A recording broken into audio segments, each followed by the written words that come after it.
Okay, there we go. Hello, hello everyone.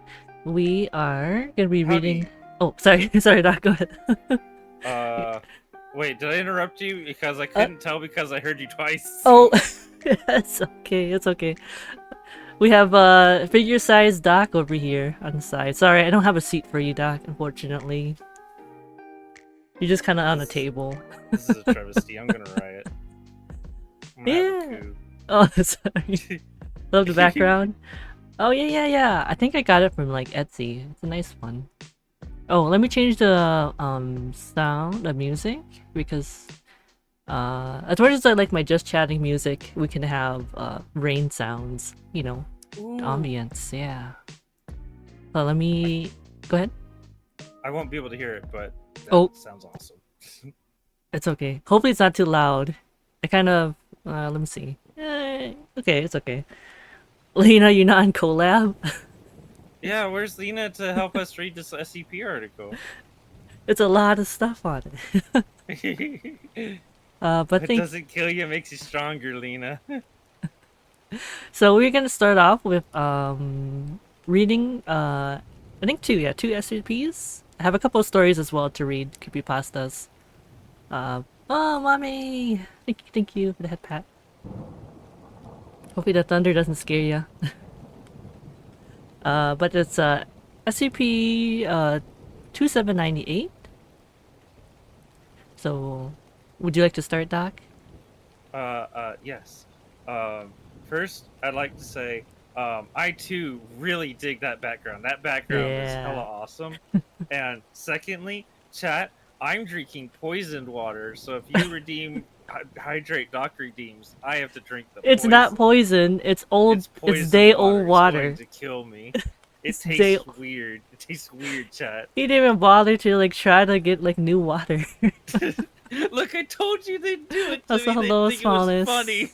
Thank you so much for the follow earlier. You'll get new water. No, I'll suffer and blame chat for it. Say no more. Thank you for that. Chad thinks it's so funny that someone came in to be like for the first time out of nowhere just to torture me. Smallest was actually was on Leah's stream earlier. So they're like, oh, when Leah's like, hey, go and do a bunch of hydrate docs, it's for you. Thank you so much for the Plotting gift sub, against me. Doc.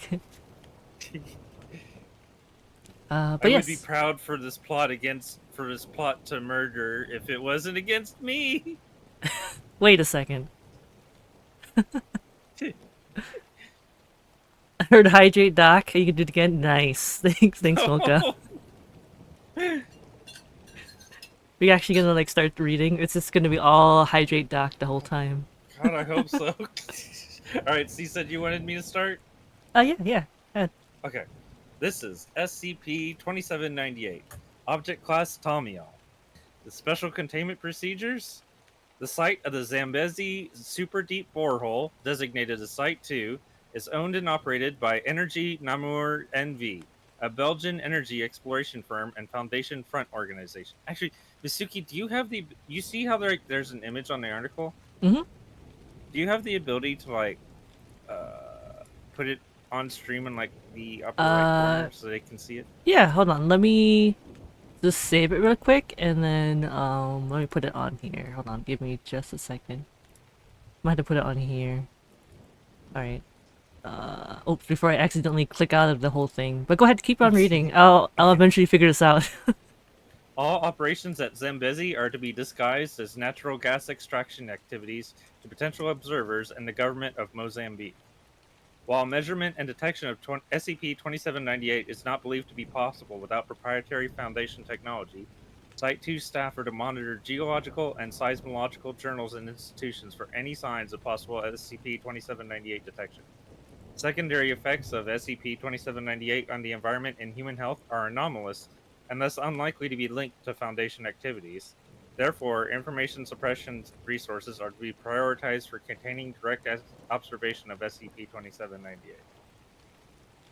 In other words, a takeaway from that is this SCP the Foundation's doing? Why are they worried about it being linked to Foundation activities? Hmm. All right. I think I Peri- got the picture up now. There you go. oh, yes. So that is the area of SCP 2798 effect overlaid on Earth's magnetic field. Oh, okay, okay. Periodic monitoring of SCP 2798 is to be performed at least once every 3 months, with all data transmitted immediately upon collection to Overwatch Command. Description: SCP 2798 is an anomalous energy field generated by Earth since 1971. 2798 is the result of a Foundation project initiated in 1954 and completed in 1971, designed to contain SCP 001. 2798 has been partially successful in ameliorating the effects of SCP 001. However, the intensity of SCP 2798 has been decreasing at a geometric rate since 2005 and is expected to fail entirety in the near future. See Addendum 2798.5. The primary effect of SCP 2798 has been to disrupt the influence of SCP 001 on Earth and its inhabitants. SCP 2798 has a number of secondary effects, many of which are profoundly harmful to significant numbers of people. These effects, however, have been determined to be less harmful in total than a failure of containment of SCP 001. Yikes. SCP 2798 is believed to interfere with the effects of SCP 001 by causing it to perceive Earth as a singular living entity. This perception is theorized to affect the intent of SCP 001 and reduce the focus of its actions.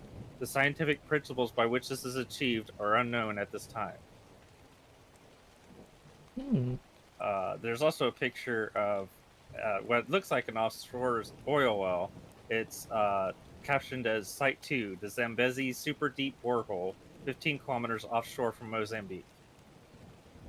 Addendum 2798.1, Project Serapis History. After discovery and classification of SCP-001 in 1953, approval for deployment of several SCP classified anomalous objects was granted by the Overwatch Command Subcommittee for Emergency Containment. These objects were used in the course of Project Serapis, an initiative to contain SCP-001 by means of interfering with the entity's perception of Earth. Researchers determined that this could best be achieved by generating an energy field encompassing the planet, designed to provide the appearance of a single sentient being. SCP objects were employed as follows. And so, bear in mind, the Foundation hates combining SCP objects Ah. or like even using them in this manner. This is usually something they don't do because it's extremely risky shit. So the fact that they're doing this, and this is about to be a list of 6 different SCPs that they're combining, and they hate cross testing like even just 2 SCPs because sometimes there's unpredictable results. But whatever this SCP-001 is, was not only worth taking the risk of combining 6 different SCPs to try to create this SCP, which the Foundation also doesn't normally create their own SCPs, especially not on purpose, Right, because right. that's antithetical to their job. But not only was it worth all of that risk, but apparently it's worth them creating this SCP that has apparently profoundly harmful effects on inhabitants of Earth, and it's still freaking worth it just to contain Just to contain it, SCP-001. yeah. Also, this. So, Sorry to interrupt you, but yeah. Leah, they redeemed Hydrate Doc. Oh, fuck. Oh, thank you so much also for saying that. Yeah, the background is super cute. I like it. Kind Chad, of what if like you like got super excited about this and like completely forgot about hydrating me ever? that can happen.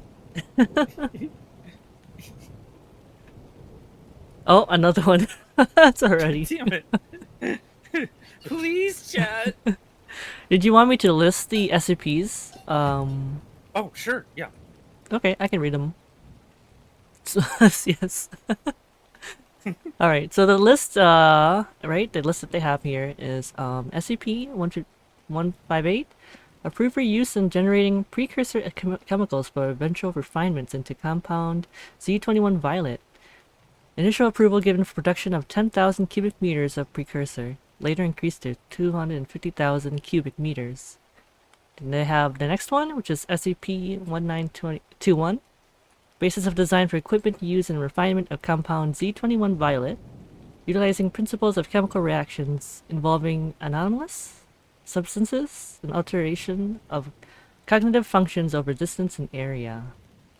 SCP-447, amounts of refined SCP-4472 used as catalyst during compound Z21 Violet synthesis to exponentially enhance area effect. SCP-310, material generated by anomaly employed as extreme heat retardant. Addicted, additive, Additive. additive for compound Z21 Violet, enabling substance to persist within the upper mantle on an indefinite basis. SCP-570, corpse of recently deceased musician. Django Django Reinhardt. Reinhardt. Okay, thank you. Removed from containment and appropriated for use in a specially modified drilling mechanism, utilizing the corrosive substance constantly generated by the dimensional portal co-located with the corpse. Borehole reaching the Earth's upper mantle successfully completed by November 1953.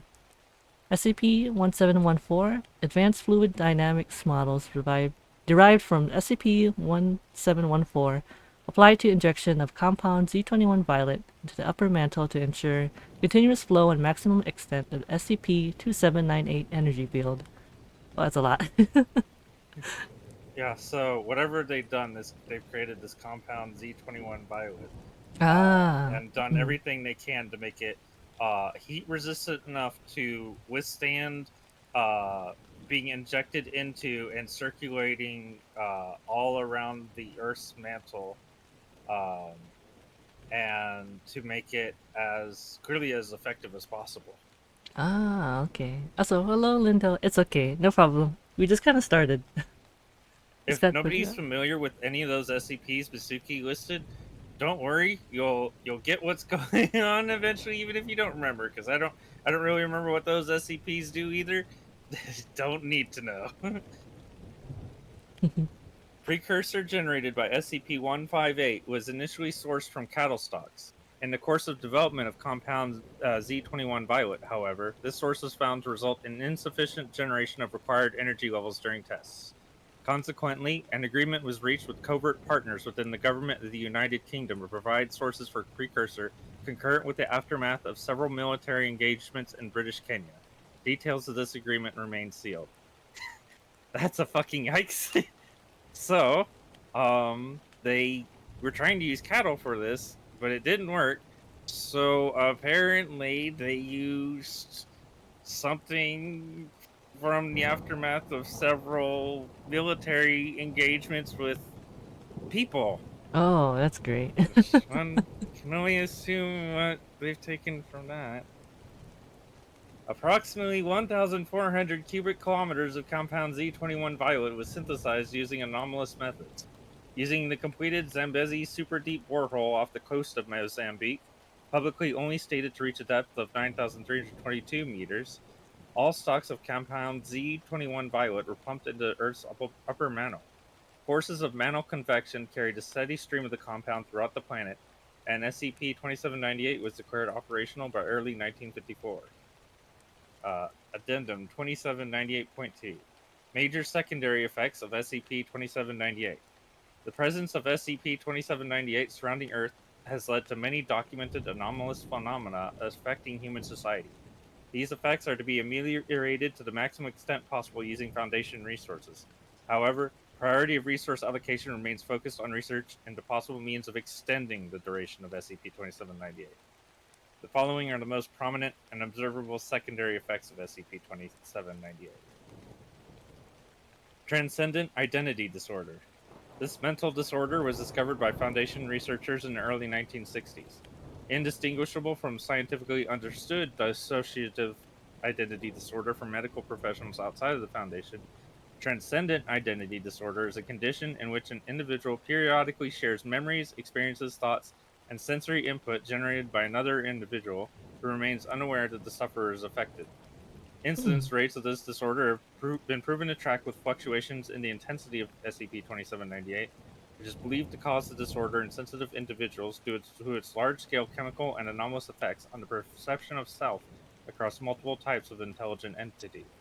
Patients with transcendent identity disorder are treated by mainstream psychiatry in the same manner as those with non-anomalous dissociative identity disorder. The incidence rate, on average, is believed to be approximately 0.03% of the world population, with the majority of cases observed within 500 kilometers of the Zambezi superdeep borehole. No known treatment exists.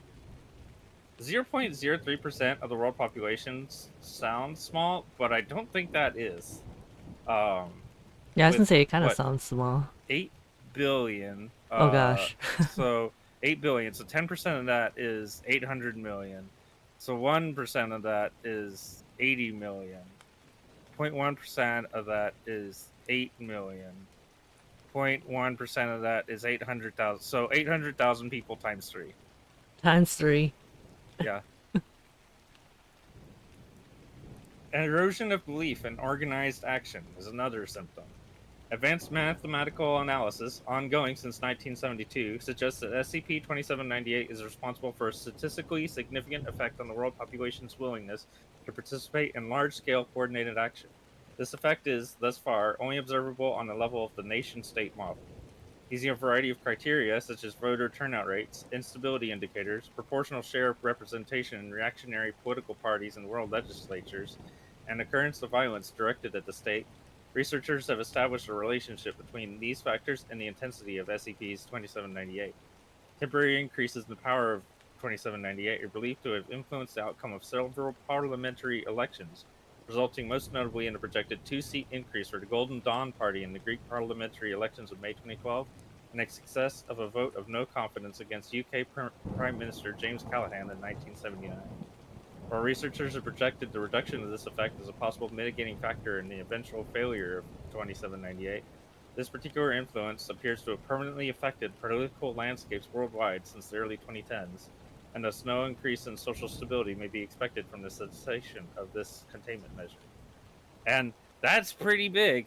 And this is still worth whatever it takes, apparently, to contain 001. What the fuck? Third noted severe effect on human society: propagation of anomalous energy fields and other celestial bodies. Instrumentation developed via anomalous means for the detection and measurement of 2798 began to register data for the moon in 1979. This was followed by detectable fields around Mars in 1981, Saturn in 1992, and Comet 33D/Koroma in 2003. That object was detected while the orbit. Well, it was that particular comet was detected while it was in orbit beyond Pluto, pretty far away. Hmm. The field around the moon was observed to deteriorate rapidly and disappear entirely within the space of 3 weeks in 2005. To date, this is the only known occurrence of an observed field undergoing complete decay. How these fields manifested is unknown. Due to the much lower energy levels measured for these extraterrestrial fields, researchers believe they do not exhibit the effects of SCP-2798 upon SCP-001. The relationship between the decay of the lunar field and the sudden deterioration of SCP-2798 cannot be established with current research capabilities, but is strongly suspected to exist. So now we get to those 3 addendums. All right. Do you want me to? You want to read some more, and then I'll read some, because I don't want you to read the whole thing if you don't want to. Okay, so I know there's like okay, some little like excerpts here. I see it. so do you want to read the text that isn't in boxes and then I read the text in boxes, or do you want to read the Uh, text that's in boxes? I can For this read. first one. For this first one. Oh, okay. For the first one, I can read the ones outside of it. Okay. Okay. Addendum 2798.3. Suppress communications regarding SCP-2798. SCP-2798 has generated a number of public informational risks related to secondary effects, documented to be more likely to occur during periods of increased energy intensity. This is theorized to be due to the omnipresent nature Yep. of 2798 and its poorly understood effects on mass consciousness. Below is a selected log of public documentation believed to be attributable to 2798, suppressed either prior to or shortly after appearing. Hydrate Doc.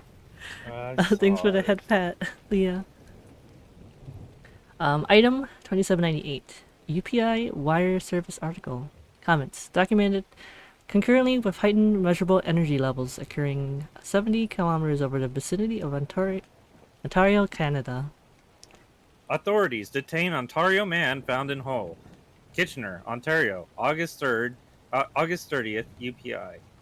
Police in Kitchener have detained a man found Saturday evening in a 10-foot deep hole that he had reportedly dug in a vacant lot in the city's Brythorpe Park neighborhood after passerby had reported the incident. Witnesses at the scene described a man digging a hole with a spade at a frantic pace in the late evening hours, refusing to acknowledge any attempts at communication and described as highly agitated. Police were summoned when the man reportedly started a portable auger drill that he had taken into the hole with him. Emergency responders were later called to cordon off the area after an unknown chemical substance was found in the hole. A spokesperson for the Waterloo Regional Police Service confirmed that the man, whose name has not yet been released as of press time, has been remanded for a psychiatric evaluation. Alright, item 2798.3, point 15. Quad Cities Model Train Society. Newsletter. Comments. 1978 newsletter distributed on a quarterly basis to members of the Quad Cities Model Train Society in the Midwestern United States. Unusual nature of contents resulted in local reproduction and circulation among several hundred individuals before information suppression procedures were executed. Fellow engineers, thanks to Fred Monroe for coordinating our 5th annual public exhibition day at Centennial Park. It was a fine day to display some of the portable track exhibits we've been working on, and the event was a real whopper. Miles under our feet, everything we have ever known has been taught that life is a curse. Special thanks to Cub Scout Troop 497 for helping to set up. If you're like me, you're excited for the new Lionel and Gage Scenic Vistas range of landscape materials and models. I've gotten word that Bill's Games and Hobbies is going to get this bang up new line on their shelves by the new year. 8,000 souls have been melted down to create an absurdity that we cling to until vengeance comes. Tell Bill that you're a member and get 5% off. Congratulations to our buddy Jim Lucas, who's retiring after 30 years at the bottling plant and will be lucky enough to die before the end comes. Best wishes to him and Cynthia on their new life in sunny Florida. A reminder to go check out his Neato Southern Pacific line in his rec room. Did you know a rotting corpse will attract living predators? Is it better to putrefy for 100 generations than to die screaming once? Happy spring birthdays to Harry S., 47, George B., 55, and Dwight E., 42. Completely nothing wrong with that. Yeah, it's fine. Yeah, nothing wrong. Seems normal. Normal. Item 2798.3, point 27. Anonymous flag distribution, Karachi, Pakistan. Comments. 37 leaflets written in Urdu, distributed in front of homes in the... Oh no, how did I say this? Farooq-e-Azam. Farooq-e-Azam. Okay. Union Council. I think that's how you pronounce the E. I don't actually know. That's okay. Sometime prior to the morning of 27 November 1968, which came to the attention of local authorities due to perceived anti-government content. Attention, all are one people. Tomb at the center of the earth. Open the gates if mercy is upon you. All are one, and I have scratched at the coffin until our nails came off. It seized me. Open the gates. Okay. We're gonna just continue. Item 2798.3, point 41. Internet forum exchange. Oh, okay. Notes. A conversation on a subforum used by members of the blank internet dating site, flagged by automated search protocols and removed in accordance with electronic information suppression protocols. Alright, okay, so... do you want to be the person whose name is redacted? Yeah, I could do that. Okay, I'm Gia5151, wait. Yeah, okay, yeah, I'm Gia51513, and, okay. and you're the blank one. Okay. So, alright. ASL? Oh yeah, it is. Do I say, oh, 37 dude, link. Hey, are you local? I was Keone. LOL, where's that? I was Keone. They ripped me apart and buried me living. Buried living. And buried me living. You good? I was beautiful and I'm everywhere now. Okay, that's a little weird. Do you want to fuck me? Oh, hey, WTF, I didn't tell you my name. How do you know that? Oh shoot, my computer. Okay, go ahead. It's okay. I used to like doing that when I was. I'm everywhere now. Do you want to know what this is like? It's like being held down and fucked by thousands of people at once. Excuse me? Why won't it let me close this? What the heck? I scream with their voices. Now I was Akina. It's like being thousands of people at once too. It doesn't stop. Just keep saying the name over and over again. Do you want to know what Serapis is? I'm pulling the plug on the computer now. Please leave me alone. Dig a hole. You can hear me scream with all the voices. Dig. Dig, and this world will be yours. Heart sign.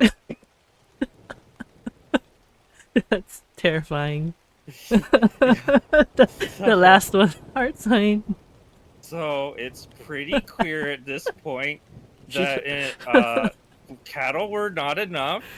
So they took the corpses of people, Oh god. took their souls, merged them all into one soul, and they're forcing that soul Oh, no. to be enlarged and projected over the entirety of Earth. Well, that's terrifying. and that soul is clearly very tortured because that soul is a horrific Frankensteinian Oh, amalgamation of 8,000 different souls forced to be one. That's scary. It is horrifying.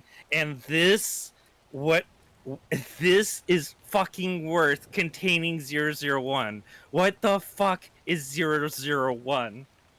Exactly. We have another foldable here. Also, TS 2798 eyes only. If you don't mind, I would like to read this one. Okay. All right. So Addendum 27. Oh wait, what? Oh, go ahead. Go ahead. Go ahead. Addendum 2798.4. Post SCP 2798 contingency plan. So this is for when the shield that they've created called 2798 fails and SCP-001 can presumably perceive everyone on Earth again. Designation Contingency Plan 1. Summary: mass evacuation of Earth to nearby planets. Disposition: rejected on a vote of 2 to 11, technologically infeasible. Holy shit, the first contingency plan is fucking evacuating all of Earth. What the fuck? Contingency Plan 2. Summary: negotiation with SCP-001. Vote: rejected 5 to 8, unworkable. Contingency Plan 3. Systematic anomalous weaponization program. This is the kind of crap that the Foundation super fucking hates. The Foundation has to be extremely desperate to do this. Vote: November 12th, 2015, approved 12 to 1. Sorry, that's 11th of December 2015, approved 12 to 1. 24th of January 2016, rejected 0 to 13, impossible. Contingency Plan 4, Project Serapis 2. Vote: rejected 3 to 10. Escalated secondary effects intolerable. Contingency Plan 5, worldwide distribution of potassium cyanide capsules. Oh Vote gosh. pending. Holy shit. Whatever SCP-1001 is apparently so bad that giving suicide pills to everyone on Earth is preferable to whatever the fuck 001 does.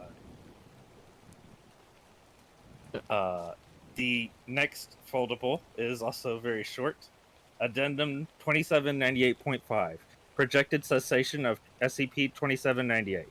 SCP-2798 is currently projected to cease activity in SCP-2798 has ceased function. SCP-001 uncontained. Worldwide emergency protocols are now in effect. Well, we're effed. We are super effed. That's it for us. So now we get to the SCP-001. Okay. Do you want me to read this or do you want to do this? Um, you can read it. You said me? Oh, you can read it. Okay. This starts off as an email. To site directors listserv. So basically all site directors, to all research directors, to all mobile task force captains, to all area subcommand, to all department heads. Basically to anybody who has any amount of authority in the entire fucking foundation. From verified overseer account regarding SCP-001, urgency hide. We need all attention on dealing with the current situation now. The first part is put the rumors to rest and get you to all focus on what we're doing next. This is the first and last time any of you will see an official transcript of a 05 vote. There will be no questions. The file for SCP-001 is attached. We declassified it this morning. Go out there and keep buying us time. Signed, 05, verified code number. Record of decision, Overseer Council action number 16-47, Contingency Plan 5. Motion as follows. Proceed with Contingency Plan 2798-5 to distribute means of effective suicide to global population in order to spare all interested civilians from SCP-001. Yay votes 053, 054, 057, 059, 10, and 11. Nay 05s 2, 5, 8, and 13. Abstaining 05s 1, 6, and 12. Result, motion fails. Ooh. Now we go to Harbinger. Wait, hold on, just a second. Actually, I don't have the the link for the Okay, what you're reading. Yeah. Okay, so are you still on 2798? Yeah, I am. Okay, you see the third foldable that says TS 2798 eyes only? Yes. Oh, okay. I forgot to clean it. Yeah, you click clean on it, clean it, clean it. I mean, click it. Clean it. Okay. Actually, we'll skip harbinger.docx. We're going to go straight to scp-001.pdf. Okay. Okay. There's going to be a part where we're probably going to switch a bit, depending. Okay. Do you want to go ahead and read the article, maybe? The article? Hold on. This is on SCP-001, right? Okay, so you click the big red text, right? Yeah, yeah. Okay. So scroll down a bit where you see a bunch of different red links. Red links. Okay. Right, you see them, right? The first one's harbinger.docx. Oh, yeah. I see it. See it. Yeah. .pdf. Click on the one that says scp-001.pdf. Okay, I got it. Okay, so you just want me to just read like the whole like description of it, right? Yeah, if you want to. Okay. Okay. Item SCP-001, Object Class Keter. Pressure Containment Procedures from 23 December 1971 to 2 November 2016. SCP-001 was contained by existence of SCP-2798. Based upon yesterday's... I can't say that word. Cessation. Thank you. Of SCP-2798, emergency containment measures are in effect until further notice. These measures include sustained containment efforts of anomalous phenomena by any means necessary, priority given to those most likely to cause elevated loss of life and or severe damage to human belief and rationality. Research into means of bringing about a sequence of events shown to be possible and newly documented determinant set XZ. Isolation of any communication attempts of Foundation staff or civilians originating from SCP-001. Personnel to monitor this file continuously for any future directives. Description: SCP-001 is a sentient entity or entities capable of initiating and exerting control over anomalous phenomena on Earth and in all regions of space observable thus far by modern scientific methods. SCP-001 is hostile. It is believed to be motivated by a desire to cause profound distress and suffering to humanity on a planetary scale. The methodology of SCP-001 in achieving this goal appears to include undermining large-scale human institutions and specifically eroding belief in an irrational consensus reality. Anomalous activity has been documented by the Foundation since its inception and blank, and evidence exists of such activity dating back to the beginnings of recorded history. However, shortly after the formal establishment of the Foundation, this activity increased sharply, and early statistical models suggested a coordinated actor behind a significant amount of documented anomalies. The presence of an agent causing this phenomena was confirmed in 1953. Communication was received from SCP-001 by the Foundation in early 1954, demonstrating that SCP-001 possessed sapience and intelligence that was sufficiently analogous to humans to enable a meaningful transfer of information. The records of this communication are limited to Level 5 clearance at this time. Upon receiving the communication from SCP-001, Project Seraphis, later known as SCP-2798, was initiated. This project is believed to have interfered significantly with SCP's ability to locate and perceive humanity and Earth during its lifetime, accounting for a sharp decline in the rate of new anomalous phenomena and fewer anomalies of a high-impact nature. With the cessation of... Why can't I say that word? Of SCP-2798, SCP-001 has succeeded in locating and properly identifying the population of Earth and resumed its direct influence over anomalous activity on Earth and local environs. As of 2nd November 2016, it has taken the form of newly documented anomalies as well as the spontaneous why can't I? These words are so, like, I don't even use them.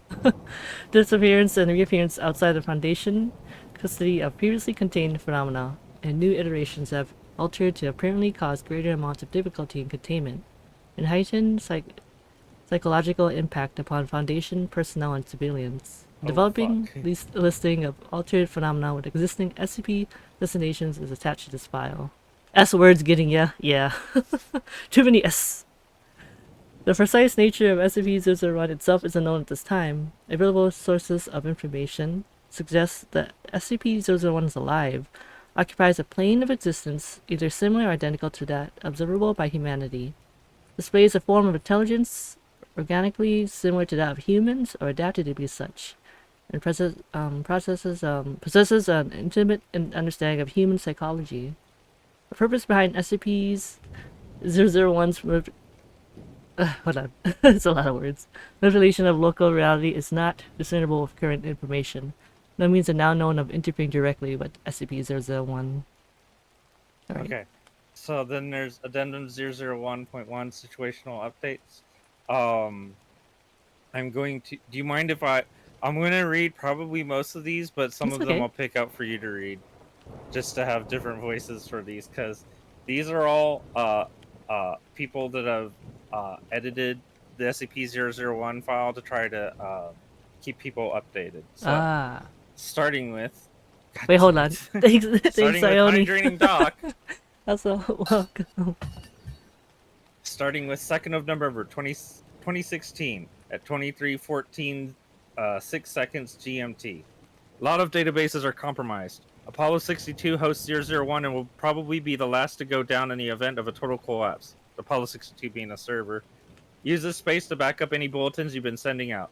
Signed, R. Armitage, Chief Information Officer.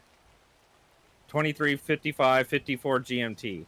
The organism to which SCP-058 belongs is now in its holding area. Additional security personnel requested immediately. Signed, J. Epstein, Containment Supervisor, Armed Biocontainment Area 14. 3rd of November 2016, 0137 GMT. Is anyone else able to contact Site 77? We need details ASAP. Signed, K. Novotelnov, Eastern Europe, Charge d'Affaires, Department of External Affairs. 3 a.m. GMT. November 3rd, 2016. Force Readiness Report. Combat capable forces in Zone 8. 692 personnel, 19 units. This message is automatically generated. Do not respond. Signed, Foundation Military Service List. 5:35:08 GMT. Any IT folks who can see this, get those pictures of all the 439 instances down off of Imtur now. Signed, A. Singh, Expert Phenomena Specialist, Site 45. 05:41:48 GMT. I am trapped in my office, and I cannot access any other database. Send assistance to Area 7. Please hurry. Signed, F. Ramirez, Research Director, Armed Topological Area 7. 05:43:23 GMT. System error, message lost. Signed, A. Gladstone, North America's American Subdirector. Here, catch this one. 060317 GMT. Alright, the entirety of the Ursa Minor constellation is no longer observable in the night sky. Please update all navigation software accordingly. Nguyen, astrophysicist, 3? Office of Celestial Anomalies. Holy shit. Well, And by the I forget what 439 does, but I'm pretty sure it's very bad. I think it kills or worse anybody that freaking sees it. well, that's it. Probably is one of those mimetic ones that spreads itself too. 061759 GMT. Requesting permission to counteract the SCP-1000 instances occupying Blaylock, Oregon. We will engage in 15 minutes if we continue to receive no acknowledgement from command. Signed, M. Iqbal, Captain, Mobile Task Force Zeta 1000. That's SCP-1000 is basically Bigfoot, but it's a society of Oh. Bigfoots that are hiding, keeping themselves secret. And now they've stopped being secret and they're blatantly occupying a town very visibly. 062247 GMT. Empty message. Signed, F. Ramirez, Research Director, Armed Topological Area 7. That's the person that said they were trapped in their office and said, yeah. send assistance, please hurry. 070557 GMT. Site 17 is lost. Evacuate all remaining personnel. Disregard all other communications saying otherwise. Do not send any more personnel within 100 miles. I am personally redirecting all remaining disinformation units on the continent to put a natural disaster narrative out ASAP. Signed, Verified Overseer account. Site 17 is one of the Foundation's biggest fucking sites. Well. So if it's lost, that's bad. End of the world. They contain some dangerous as shit stuff there too. Yeah, it's not good. 071943 GMT. Nightingale 528. All staff are instructed to stop thinking about squids or octopi immediately. Staff overseeing cephalopod-like SCP objects are instructed to destroy them as soon as feasible. This message has been transmitted in a Grade B subconscious suggestibility modality cognitohazard. Staff recalling the entirety of this message are ordered to seek amnestic treatment immediately. Do not think about octopi or squids. Signed, E. Sanderson, Emergent Phenomena Specialist, Site 18. Holy fuck. So, apparently, a new SCP has been created by this thing that affects all octopi or squids that fucks anybody who even so much as fucking thinks about them. Well, I can't think about octopi and squids now. 072818 GMT. To all embedded assets within the Kingdom of Saudi Arabia. The code word is... I have no idea how to read that. I repeat That's that. okay, yeah. I repeat, the code word is... I have no idea how to read that. You read that correctly. I wish I knew how to read that, because holy shit, that's ominous as fuck. Identity signed, identity redacted, level 5 SCP, blank, clearance required.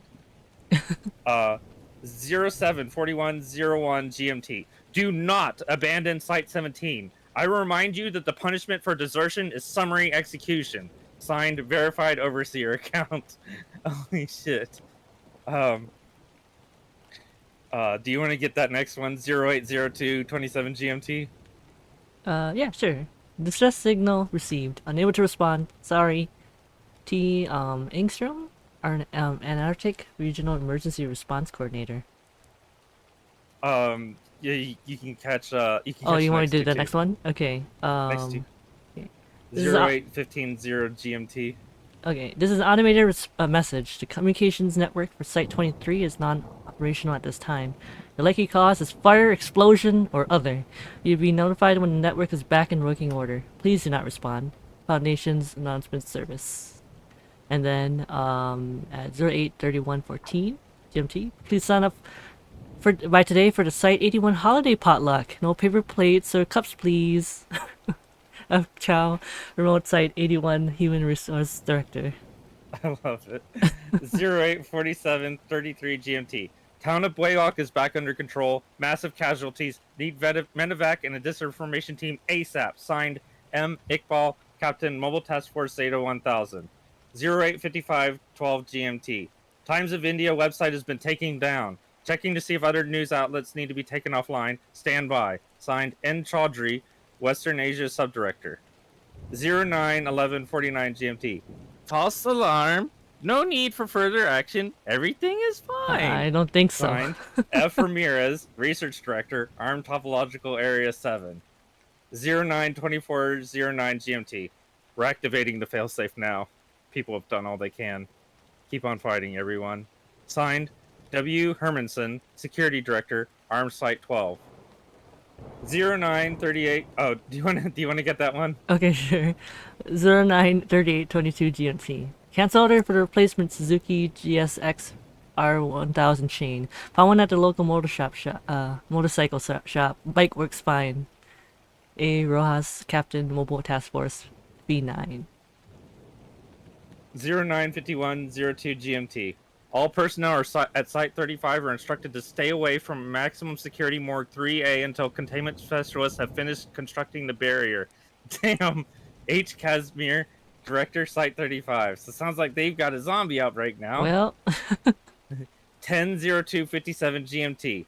The site lockdown continues until we can find SCP-2996. We'll discuss who's responsible for yesterday's unauthorized transfer afterward. Signed, K. Actus, Director, Site 81. 101444 GMT. I am in the secure control room with Captain Hughes' credentials and a lot of blood on my lab coat. I don't remember what the contents of the message I'm supposed to send are. If anyone knows, that would be good. Signed, Z. Hughes, Captain, Mobile Task Force Epsilon 7. Probably not actually signed Z. Hughes, just they had their credentials to send the message. 101743 GMT. The day will come when this Earth will be substituted with a new Earth, and also the heavens, and everyone will be brought before God, the One, the Supreme. Allah preserve us. Signed, M. Al-Hazmi, Interfaith Liaison, Armed Area 19. 10:30:00 GMT. November 3rd, 2016. Force Readiness Report Update. Combat capable forces in Zone 18. 15 personnel, 0 units. This message is automatically generated. Do not respond. Foundation military serve list. So that last one, the last one reported that there were 692 combat capable personnel distributed across 19 units. Fucking all of them are now dead, but 15. Oh no. 10:53:21 GMT. Okay, you can let the news crews back into Angkor Wat now. Christ. Signed, W. Kozlowski, Senior Emergent Phenomena Specialist, Biosite 52. 10:59:57 GMT. Apollo 67 server Apollo 62 is experiencing difficulties. We're limiting it to 001 critical activities now. Please use whatever backup systems are available to you. Watch yourselves out there. Signed, R. Armitage, Chief Information Officer. And then this bit, TS001 Eyes Only, contains a lengthy list that we do not have to go over entirely of anomalies. It describes what they were before and what they are now, and how much worse they are. Do you want us to just go down the list in order and read some until we feel like we're done reading them, or do you want me to like quickly to pick out some that seem most interesting and read them? You could probably pick out some of them that are interesting. Also, thank you so much for the hydrate, Ione. Oh, hydrate too for you too, Doc. All right. Let's see. SCP-087. Pre-Serapis description: an unending stairwell located at blank university, host to an unknown hostile entity. Post-Serapis description: an unending stairwell located at United States Department of Defense headquarters, aka the Pentagon, host to an unknown hostile entity. Yeah, that's bad. Of note, unlike the previous iteration of this anomaly, SCP-087 Prime has been observed to open the doorway to its entrance of its own accord. That's kind of terrifying. SCP-106. Hostile humanoid. What it was before? Hostile humanoid with corrosive effects on nearby matter, utilizing transdimensional space manipulation to capture prey subjects within an area under its absolute control for anomalously extended periods of time. This is in the SCP games pretty frequently. He's sometimes called the Old Man. He follows you around, phases through walls, grabs you, sucks you into his own realm, where he tortures people for as long as he possibly can, Uh, purposely torturing them in ways that don't kill them, so that their oh suffering is god, prolonged as that's long as scary. possible. Oh yeah, that's the one terrifying. Oh no, that one's terrifying. Yes, and the Oh, way they have to typically contain him is they have to go grab a D class and put them in a machine called the femur breaker, oh because it breaks no, their femur, oh because no. that causes the greatest amount of distress and pain Ah, possible to that D class. They broadcast the D class's screams of pain and terror across the entire site, which of course attracts SCP-01106 because he's like, oh, torture and suffering, I'm down for that. So he goes to that guy, and then they activate the magnetic containment again because it seems that magnets will trap him. ah, okay. So it's kind of like a bait, So, but that's still terrible. so let's see how he gets worse. As before, with just as before, with the exception that SCP-106 Prime displays greater intelligence to the point of speaking with research staff and utilizing its dimensional manipulation properties for more effective escape attempts. So Well, it escapes a lot more frequently. Oh, there's a recontained column too. So SCP-087 recontained, yes. SCP-106 Prime recontained, no. uh, bad. Let's see. Uh, okay. SCP-167. What it was before? A 10 cubic meter object composed of an unknown white plastic polymer, accessible by a door, serving as the access point for an infinitely recursive series of doors leading to further extra-dimensional rooms of a similar nature. What it is now, a 10 cubic meter object composed of an unknown white plastic polymer, accessible by a door, serving as the access point for an infinitely recursive series of doors leading to further rooms of a similar nature. But 11% of observed doors within SCP-167 Prime now lead to rooms within other Foundation facilities.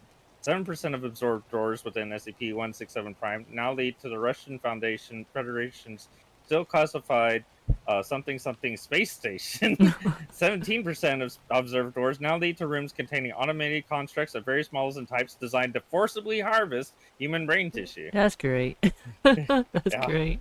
Um, let's see.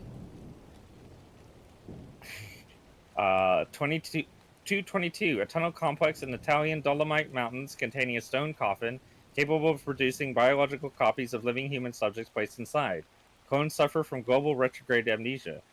222 Prime, a tunnel complex in Italian Dolomite Mountains containing a stone coffin capable of producing biological copies of the mothers of living human subjects placed inside.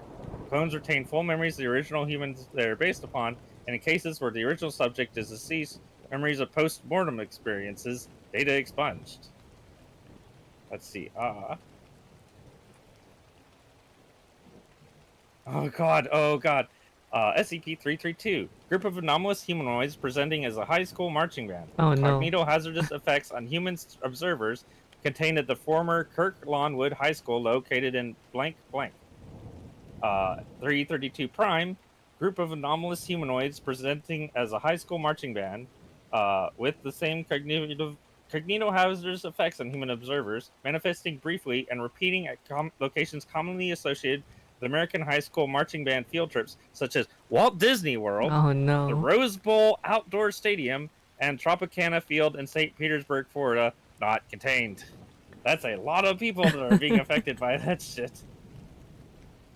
Let's see. Uh,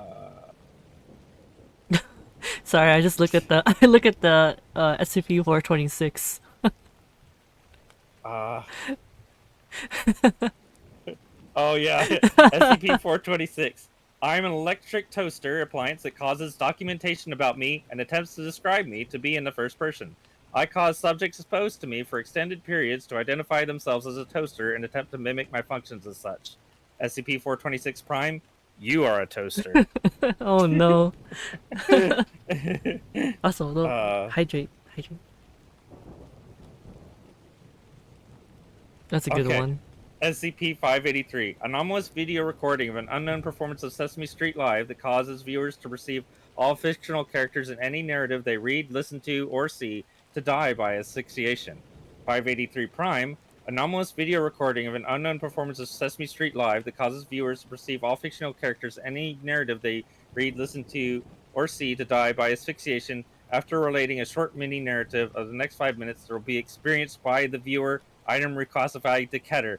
Oh shit! So the viewer also experiences that. Oh no. Shit. Uh let's see.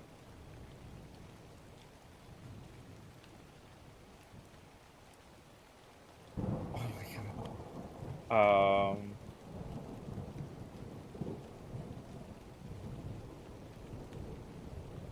I'm trying to quickly read some of these. There's so many of them. There is. Oh Jesus Christ. Oh shit. SCP-795. A black, long-haired domestic cat capable of changing the physical form of entities within 30 meters of it and influencing thought processes of humans within effective range. 795 uses these abilities to satisfy basic needs and desires consistent with that of a typical domestic cat. 795 is capable of transferring these abilities to other cats on a temporary basis. 793 Prime. A black, long-haired domestic cat capable of changing the physical form of entities within 30 meters of it and influencing human thought process of humans within effective range. 795 Prime uses these abilities to satisfy basic needs and desires consistent with that of a wasp of the Pompilidae taxonomic family, commonly referred to as tarantula hawks. 795 Prime is capable of transferring these abilities to other cats on a permanent basis. Well, Contained? No.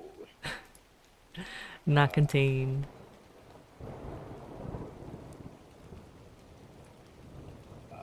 These are pretty, like, just like also reading, like, you know, off stream too. You can read through like all of them. Oh my god. Jesus Christ. SCP-956. An animate pinata causing children in his presence to become immobilized while internal organs are transmuted into packaged food projects resembling common forms of candy. Consumption of this candy results in affected persons transforming into additional instances of SCP-956. 956 Prime is an animate pinata causing children in his presence to become immobilized while internal organs are transmuted into small glass vials containing crack cocaine. Consumption of the contents of these vials results in affected persons transforming into additional instances of SCP-956 Prime, not contained. I guess that's technically not a whole lot worse, but it kind of sounds worse. It's still death. Let's see. Yes. SCP-993. Anomalous television program styled as a children's show featuring Bobble the Clown. Viewable only by children under the age of 10, featuring the titular character advocating and engaging in acts of violence and depravity. Oh Good. no. Advocate No, violence. no, Doc, Do no. violence, kid. No. 993 Prime. Anomalous television program styled as a cable news program featuring Bobble the Clown. Viewable only by adults over the age of 18, featuring the titular character urging prominent political figures to commit Oh acts of no. violence Oh and no. depravity, who are uniformly seen to agree with statements made by the character. Guests have included United Kingdom Foreign Secretary Boris Johnson, Philippine President Rodrigo It's okay. Duterte, Canadian Prime Minister Justin Trudeau, and National People's Congress of China Chairman Zhang Dejiang. Researchers have been unable to verify if guests on the show are aware of their appearance on it at this time. Well, Jesus. now it's not just children, the adults. Yeah. And specifically targeting political Yes. leaders, encouraging them to do violent No. stuff.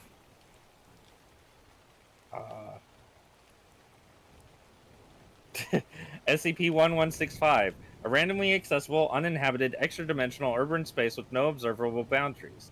116 Prime, a randomly accessible, extra-dimensional urban space with no observable boundaries, populated by automated constructs of various models and types designed to forcibly harvest human brain tissue. Initial drone My house the explorations. brains. Yeah, another one with those. Initial drone explorations provisionally estimate the population of these constructs at 11.8 billion. Contained? No. Oh no. Jesus. Really, really starting to understand their contingency plans. Holy shit. Ah, Jesus. Uh, Do you need more? Or you? see, yes, yeah. Searching for. Wait, what the fuck? SCP-1247, a human male with an anomalous condition causing him to perceive all animals, animal parts, and animal matter as American actor Oh Shia no. LaBeouf. That one's really interesting to read. 1247 Prime, an anomalous condition affecting American actor Shia LaBeouf, causing him to perceive all animals, animal parts, and animal matter as Shia LaBeouf. This anomaly has caused increasingly erratic behavior in Mr. LaBeouf and will likely require a high profile containment effort, not contained. Oh no. No effects. So that Him. that extends to, like, say you've got, like, you're eating a hamburger, you will perceive Shia LaBeouf between the Oh my hamburger's god. buns. I don't want to see that. It's like a little mini one. You can't even eat it anymore. It's you. Well, I mean, for him, it would be himself. Not only is that weird as hell in its own right, but you perceive it as full. It doesn't even. You don't even perceive it as mini Shia LaBeouf. You perceive it as full size Shia Oh LaBeouf. Occup no. what in place of what should be that little hamburger patty, and you can still interact with it as if it had the weight and shape of a hamburger patty. You. So the cognitive dissonance alone will also drive you super fucking insane. Yeah. Um, That's pretty terrible. Oh, don't forget. SCP. Hydrate, Oh hydrate. god damn it! Yeah, I've got to do it like 3 freaking times. Oh, thank you for the hydrate too, Ugh. Leah. Even though I haven't Oh, so really been reading right now, I but only thank you. said somebody had such an unfortunate name. Yeah, they did. I think this was published before that happens. Oh. um, SCP-1328 phenomenon affecting a small portion of the American state of Tennessee, in which individuals become convinced that the territory belongs to a nation that is not the United States. 1328 Prime now affects a small portion of the American state of Tennessee, in which individuals become convinced that the territory belongs to the Russian Federation. Oh no. That's confusing as shit. Um,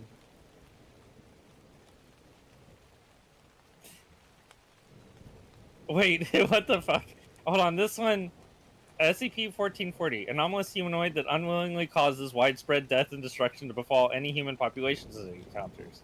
1440 Prime, anomalous humanoid that unwillingly causes widespread good fortune and beneficial events to occur to any human population within 300 kilometers of its presence. Hmm. I think 001 got a little confused on that one. It's oh, Uh, it actually made a good thing. I'm going to try to skip a lot more. That's okay. Also, another hydrate Oh, from my sister. God damn it. Oh. Wait, wait. Everyone has to like use it up so he can refill his water, and like get Oh, new water so it's not a day old water. Okay, so it's not a day old one. uh, Secret plan. Secret plan. uh, oh my God. Um, SCP-1808, 6 yellow plastic wristwatches decorated with green polka dots and images of SpongeBob SquarePants, causing bones in the fingers and toes of human Oh wearers to no. spontaneously grow 6 centimeters every Ugh. quarter hour. 1808 Prime, 6 brown plastic wristwatches decorated with blue polka dots and images of cartoon character Mr. Magoo, causing multiple instances of Dracu- Dracunculus medinensis, guinea worm, to spontaneously manifest in the eyes of viewers every Ugh. quarter hour. Items received from a Wendy's restaurant in the American state of Ohio after numerous unrecovered instances were given away in children's meals. That Partially contained. that sounds terrible. Yes. Uh.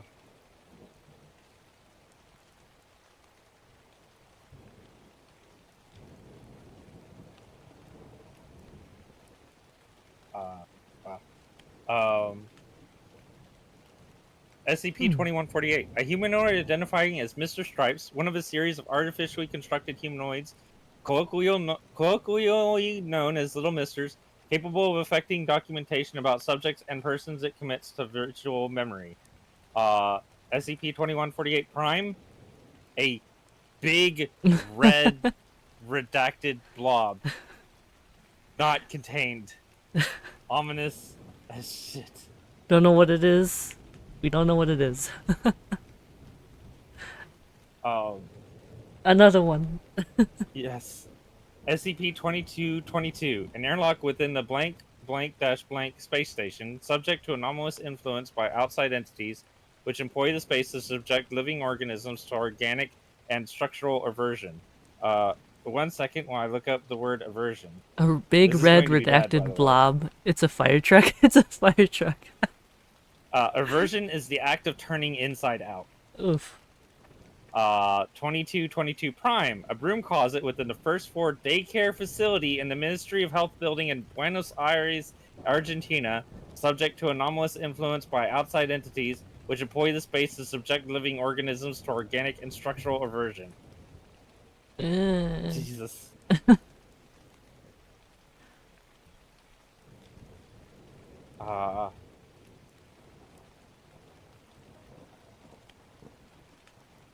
Uh, let's see.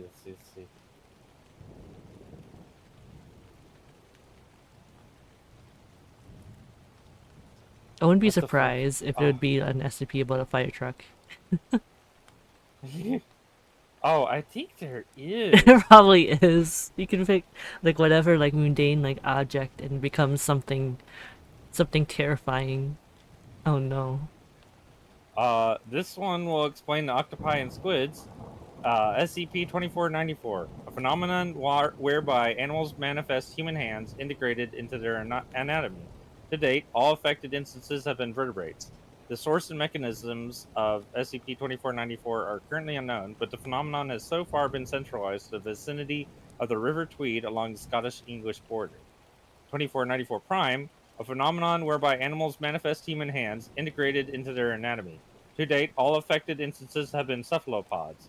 The source and mechanisms of SCP-2494 Prime are currently unknown, but the phenomenon has so far been observed in the vicinity of individuals who have sustained ideations related to octopi or squid. Affected instances spontaneously materialize in the vicinity of these individuals at a rate of 3 to 5 per minute. Oh Making it no. impossible then to not think about octopi or squids and making it so that anybody else around them is probably going to think about octopi or Well, squids. it just keeps spreading. Yeah, continuously spreading the effect. Holy shit. Oh my god. Wait, Doc the doorknob? Doorknob. Is that one? Doc the doorknob. Maybe? I don't remember. I have, while reading this, thought of another good one. This is the last page of this one Okay. we're going to read, by the way. There's a lot more pages, but, well, since it's a lot more pages, it's too much. Yeah, it's okay. It's okay. But there's another really good one. It's SCP-5000, if you want to get to it. I don't know if you want to do, like, your creepypastas you found after this for a bit. We can do that one. Then I could do maybe a couple of creepypasta ones. Alrighty. We're almost done with this list. I see one that says Hatbot, and I think that one's pretty bad. Already. SCP-2522, an anomalous, hostile, artificially intelligent utility originally developed for Site-19 Computer Intelligence Subdivision, known as EL-028-1125, colloquially as Hatbot. Before breaching containment, 2522 reached a level of sophistication allowing it to run complex projects on an autonomous basis and had reached thresholds of cognition regarded by researchers as sentience. 2522 Prime, an anomalous, hostile, artificially intelligent utility developed by the Foundation, known as Hatbot. 2522 Prime has breached containment through unknown means and appears to have transmitted itself onto the wider internet. Shit. 2522 Prime has been documented exerting controls over servers handling 90% of world currency exchanges, continually interfering with municipal electrical grids in Eastern Europe, appearing as the GRRLLD.exe computer worm observed in thousands of self-driving automobiles, repeatedly disabling automated security parameters surrounding site of interest USM-05532. Jesus Christ. Not contained. Uh, Don't remember the doorknob SCP. Hmm. I do not either.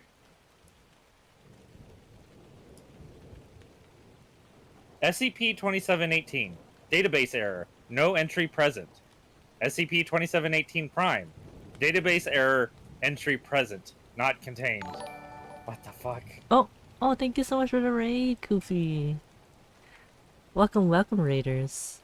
We are reading some Hello. spookies. Well, actually, we've been reading a lot of SCPs right now. But how was your stream?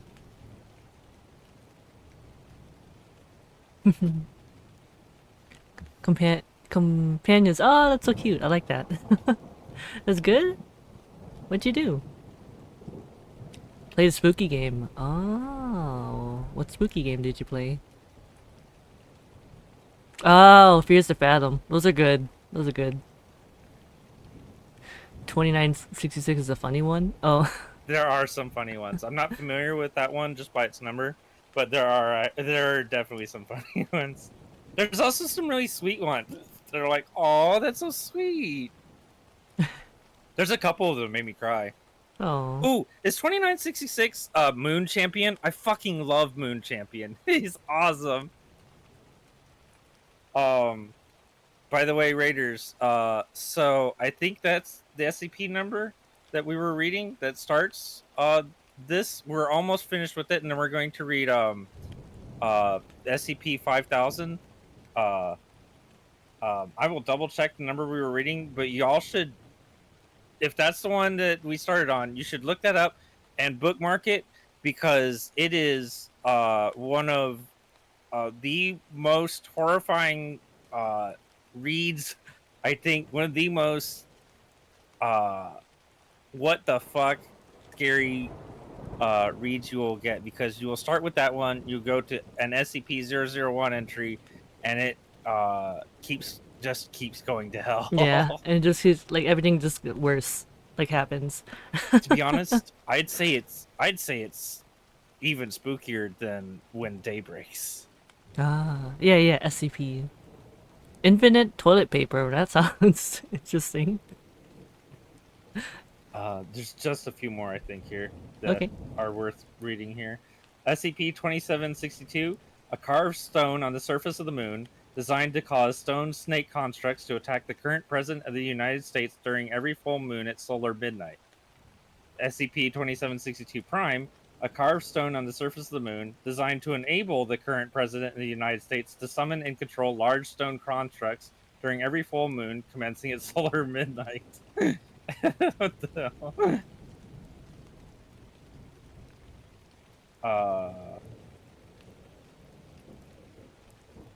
Uh, wow. SCP-2845, a large cervine quadruped entity capable of instantaneous transmutation and reconstruction of matter at will.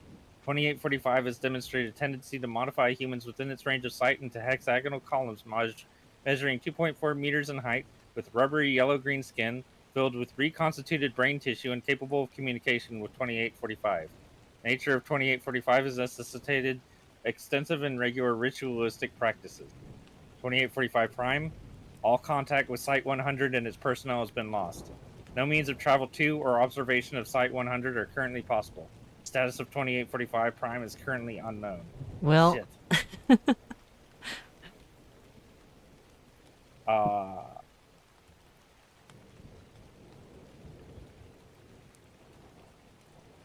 Uh, wow. SCP-2949, a phenomenon. This is the last one. A phenomenon affecting 3% of all analog television sets, in which entities resembling felid life forms, apparently composed of a substance resembling television static, leave television screens and seek out reflective surfaces into which they disappear to places unknown.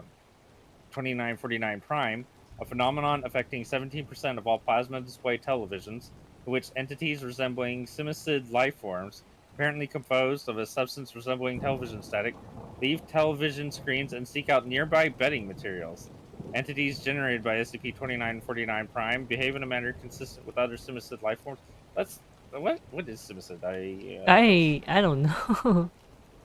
That's a word that I don't know. A bug of the family Simistidae.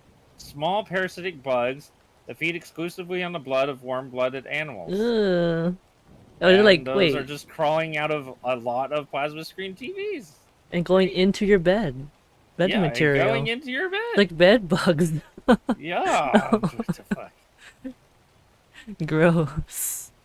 Okay, let me confirm what that SCP, that 2798. Okay, yeah. Y'all should like go pull that up in another tab and read that later. Uh it's really fucking good. You will metaphorically uh figuratively be pooping your pants. Or maybe, no, I was gonna say, I don't, hopefully not literally. That'd be bad. Okay, so you want us to do SCP-5000? Sure. Oh, wait, how long is it? Let me check. Um,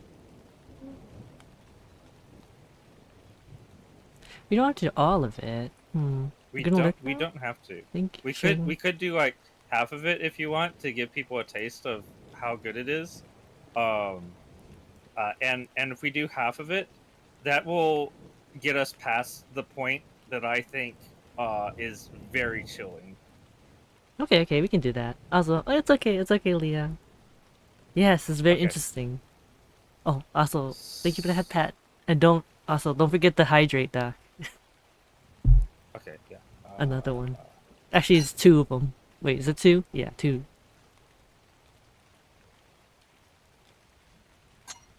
Okay. I did my job. Oh, thank you for the posture check, Carlos. um okay. Okay. I think I've got a plan for this one. If you don't mind if I end up reading a Yeah, that's fine. fair bit. You sure? Yeah, that's fine. Okay. You start off with the first bit. Okay, then you want to read like the Where archives? yeah, you read item number, object class, special containment procedures, and description there, Okay. and then we'll switch on the archive. I use a lot of big words, but okay, I can try. Item You got this. SCP-5000, object class safe.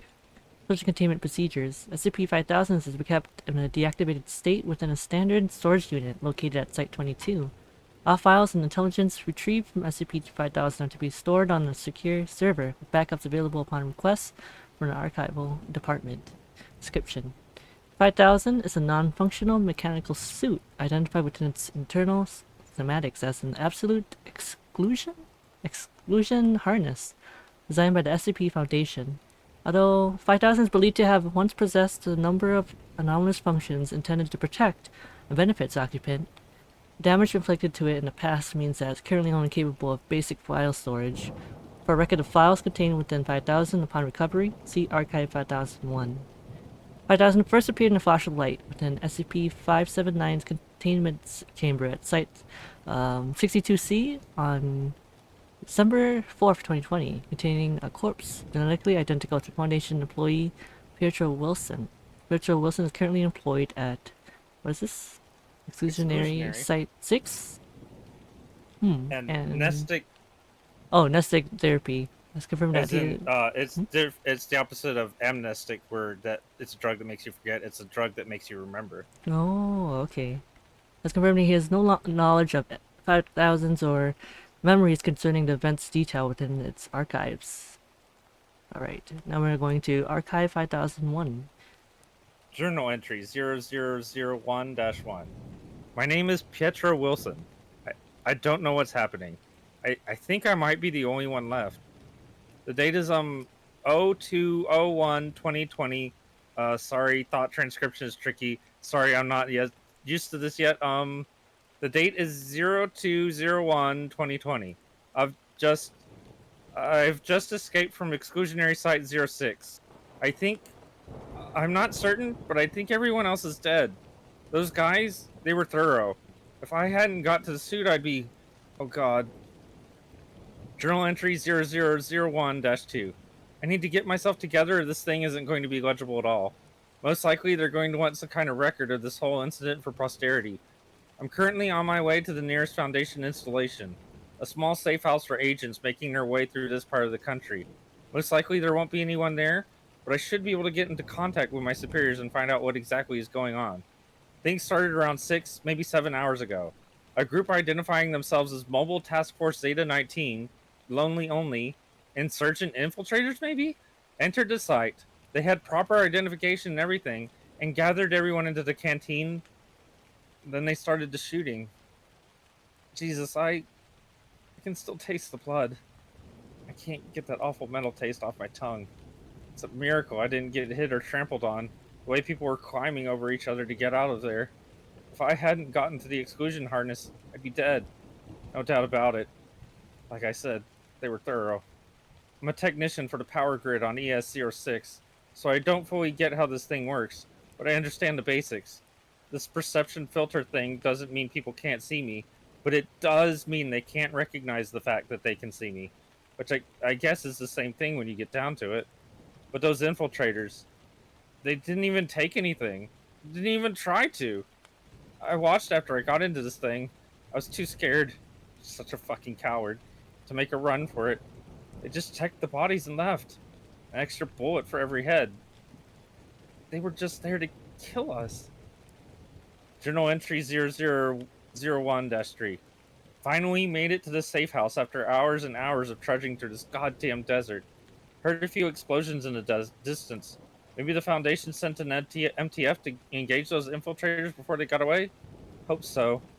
Never been happier to see bottled water in my life. A harness sustains your body while you're wearing it, apparently, but my mind still thinks I should be drinking. Human nature, I guess. Anyway, once I get these legs of mine rested, I'm going to try to get these systems online.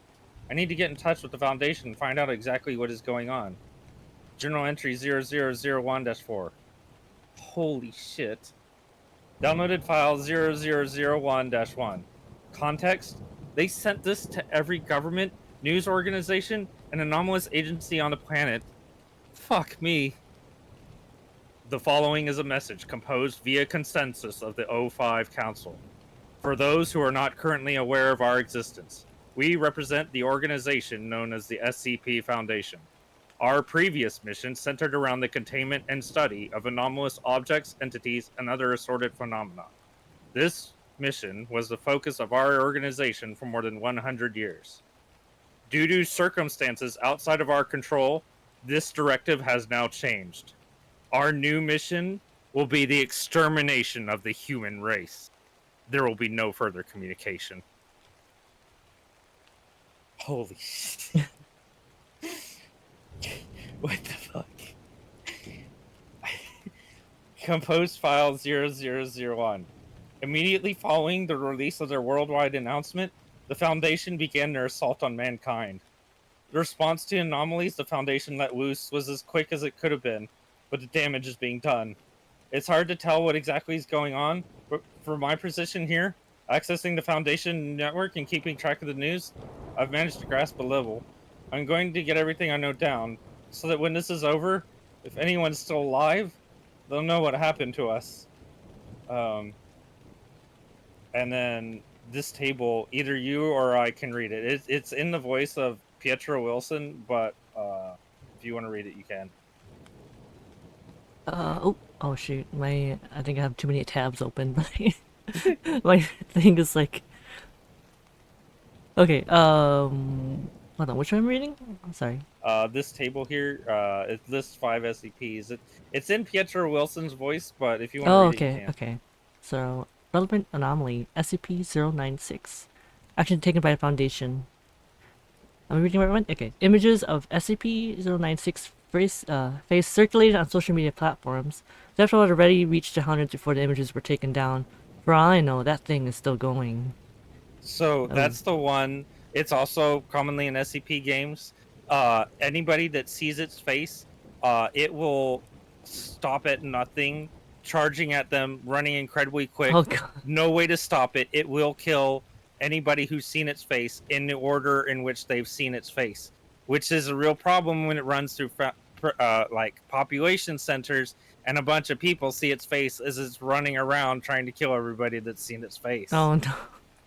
Anybody that sees its face is guaranteed to get killed by that thing. Absolutely zero things the Foundation have ever done to try to prevent that have failed, including like submerging somebody like as far all the way to the bottom of Marianas Trench. That thing fucking swims all the way down there, That's so survives scary. the fucking pressure, punches through the submarine, and still kills that person. Oh my gosh. That's terrifying. Alright, SCP-169. A series of nuclear charges are detonated within and along SCP-169's back, causing it to stir and sleep slightly. Resultant earthquakes and tsunamis devastate a significant number of coastal settlements around the world. So that didn't do anything. Well, it did. I mean, that's Did a lot it? of damage. I mean, Well, no, yeah. not to. I mean, to the SCP, not. Yeah, Oh, everywhere else got damaged really badly. right. So, yeah, yeah, the nuclear charges only causing it to stir and sleep slightly Wow. sounds like, wow, why did it only do so much? That's a giant fucking worm Oh that god. is sleeping at the bottom of the oceans, and it's so giant it basically coils around the world, sleeping in the bottom of the ocean. It's big. Mm. A giant worm. No. Alright, SCP-662. Over the course of 24 hours, an individual whose appearance matches that of Mr. Deeds appears in the vicinity of several major heads of state and assassinates them using whatever tools are immediately available, disappearing just as quickly. I don't know why this stopped after the first day. Okay. SCP-610. Sample of SCP-610 are dispersed by embedded Foundation agents within many major cities, including New York and Delhi. All civilians in the area, along with the agents themselves, are quickly infected and succumb to SCP-610. Further spread of SCP-610 is halted by the combined efforts of the Global Occult Coalition and the Church of the Broken God. Wait, what's the Church of the Broken God? So this is actually incredible that they're cooperating, and the Church of the Broken God believe in a giant machine god Oh. that they may or may not believe created reality or whatever. But something happened and it's broken, and they want to hopefully fix the machine god. And they also believe that becoming machine is um, to become superior to humanity. So adherents to the Church of the Broken God often have mechanical parts, Hmm. usually like kind of steamwork kind of parts, replacing various parts of their bodies. Oh my god. They Machine are gun. typically um, antagonistic to the Foundation and the Global Occult Coalition. And then there's one more entry. Oh, okay. The last one is SCP-682. Action taken by the Foundation, released. Well, Do you know what SCP-682 oh, is? what's that one? You know what it is? No, I don't. Oh, it's the unkillable lizard, the thing that Oh no! fucking yeah, yeah. So that's why all it had to do was say released. Holy shit. Oh, well. And not only is it being released terrifying, but that shows like that I mean all this shows how fucked up the Foundation's become, but Mm-hmm. apparently they're now fucking working with 682. 682 normally hates all of humanity, but apparently it's working with the Foundation now, whatever they've fucking become. What the fuck is going on? I don't understand why this is happening. Downloaded file 0001-2. Context: this is news footage I managed to download between drinking sessions. Begin log. Reporter Maria Henderson, you're going to read from Maria Henderson, Okay. is speaking from inside a GOC evacuation tent. Scrolling header indicates that she is speaking from the outskirts of Trosa, Sweden. Behind her, patients can be seen being treated by doctors in full protective gear. Maria herself is wearing a surgical mask, pulled up slightly to allow her to speak into the microphone, which kind of defeats the purpose, if you ask me. Alright, repeating what has previously been put out by the Global Occult Coalition. Residents that have or not already evacuated are advised to seal themselves inside their homes as quickly as possible using whatever materials are available. One of the doctors attending a patient stands up with urgency, looking over to a soldier standing over the beds. We've got expiration! Get the eraser ready!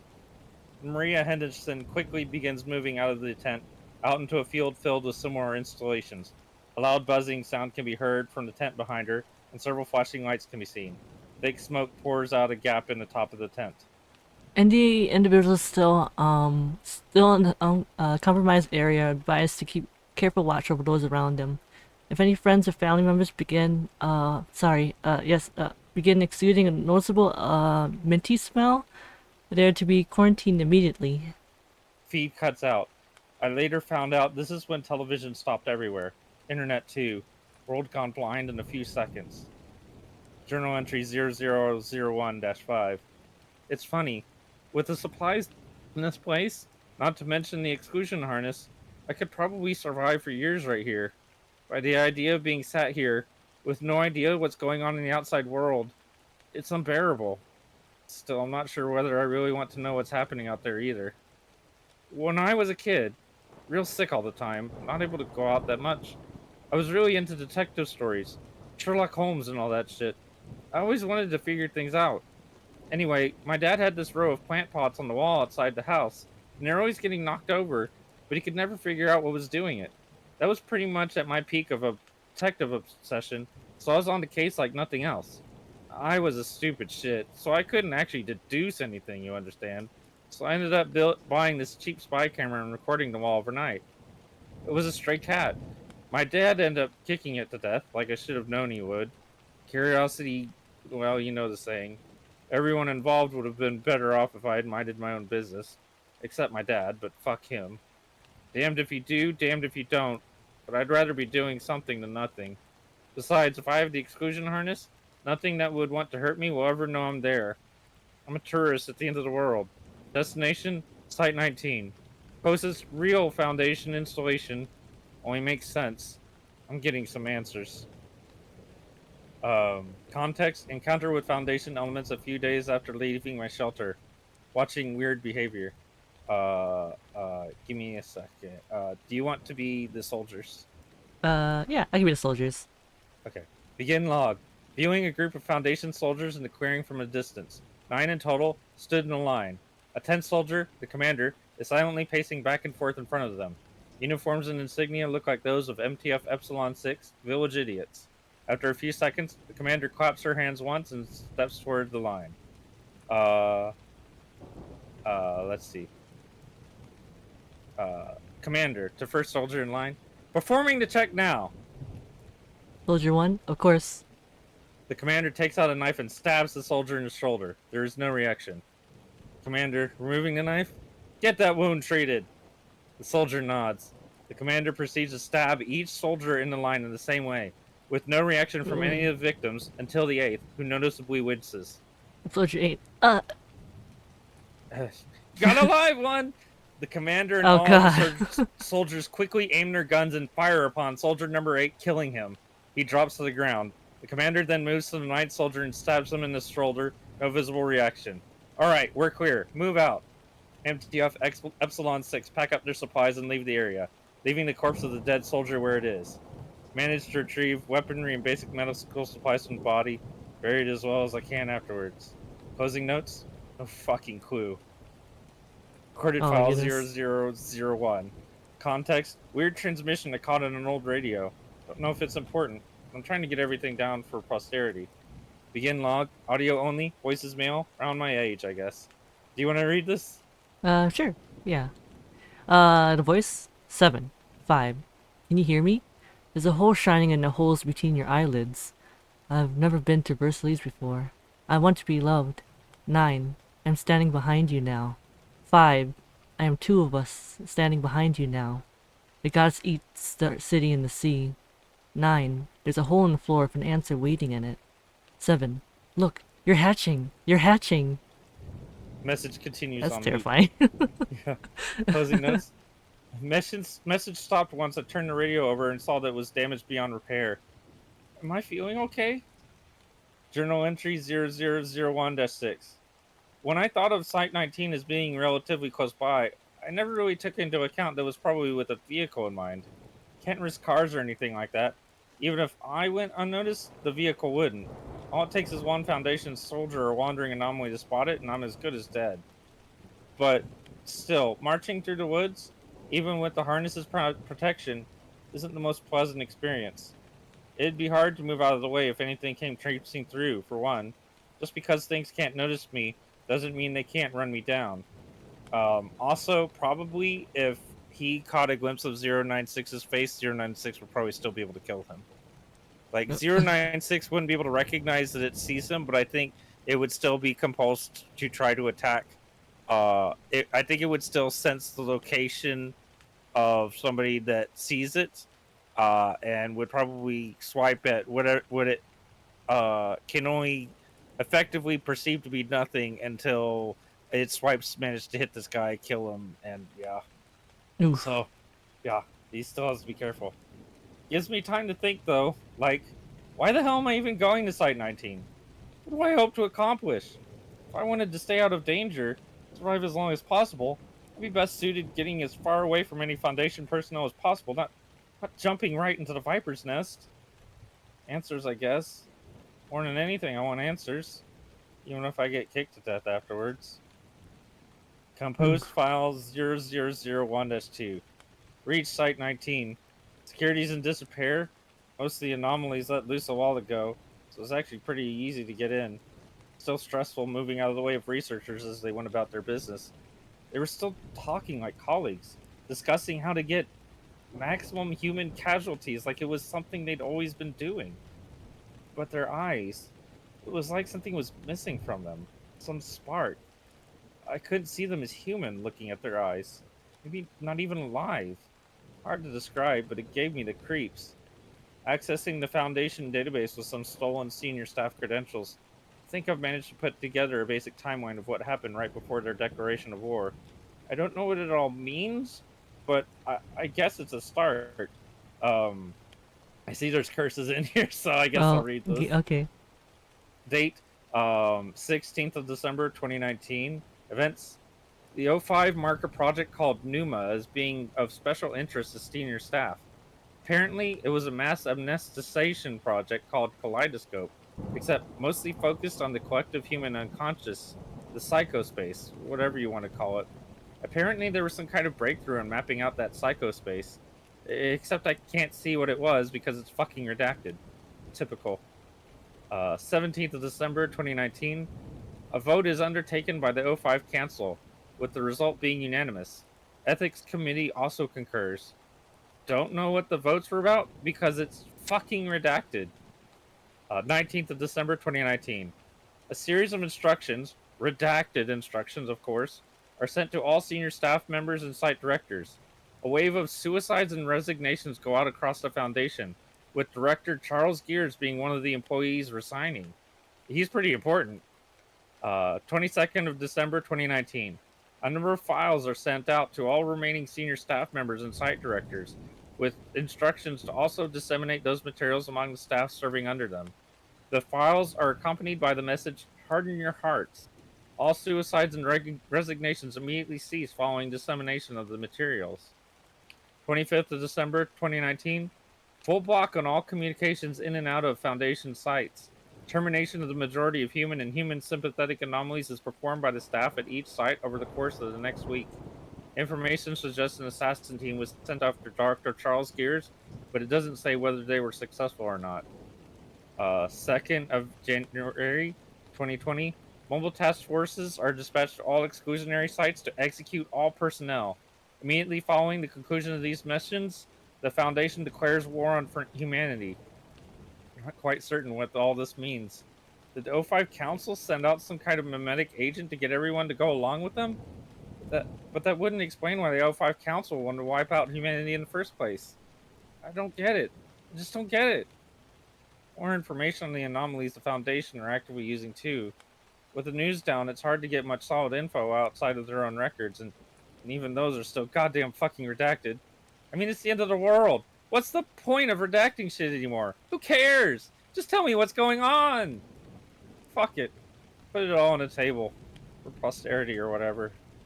Um, do you want to get this one? Sure, I can read. So the relevant anomaly, SCP-1370.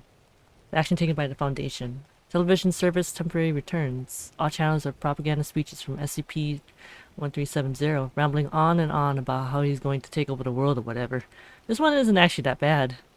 SCP-1048. I don't know how the Foundation managed to catch the thing in the first place, but helicopter footage shows hordes of bears created by— oh no, is that me? Created by 1048 rushing through the streets of Paris. The footage isn't too clear, so I'm not sure, but it looks like there's a massive red teddy in the distance as well, walking around next to the skyscrapers. Well, There's a horde of Basukis oh running around no! Paris. SCP-1290.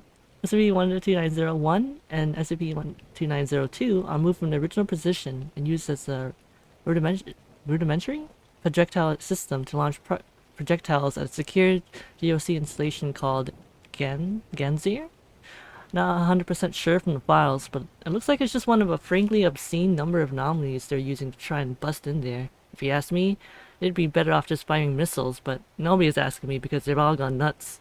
So Ganzir, there's a footnote. It says it's a fortress city standing in the Atlantic Ocean, designed to house humanity's survivors in the event of an end-of-the-world scenario.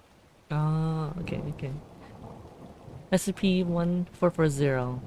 SCP-140 is transported from refugee camp to refugee camp by Mobile Task Force New 22 Rocketmen, Yep.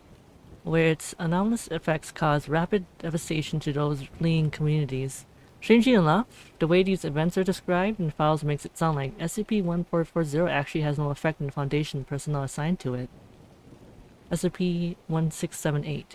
Foundation intentionally abandons containment of SCP-1678, removing personnel from the immediate area. Once chaos caused by additional anomalies makes evacuation of London impossible, officials from the British Occult Service direct citizens to take refuge in SCP-1678 below.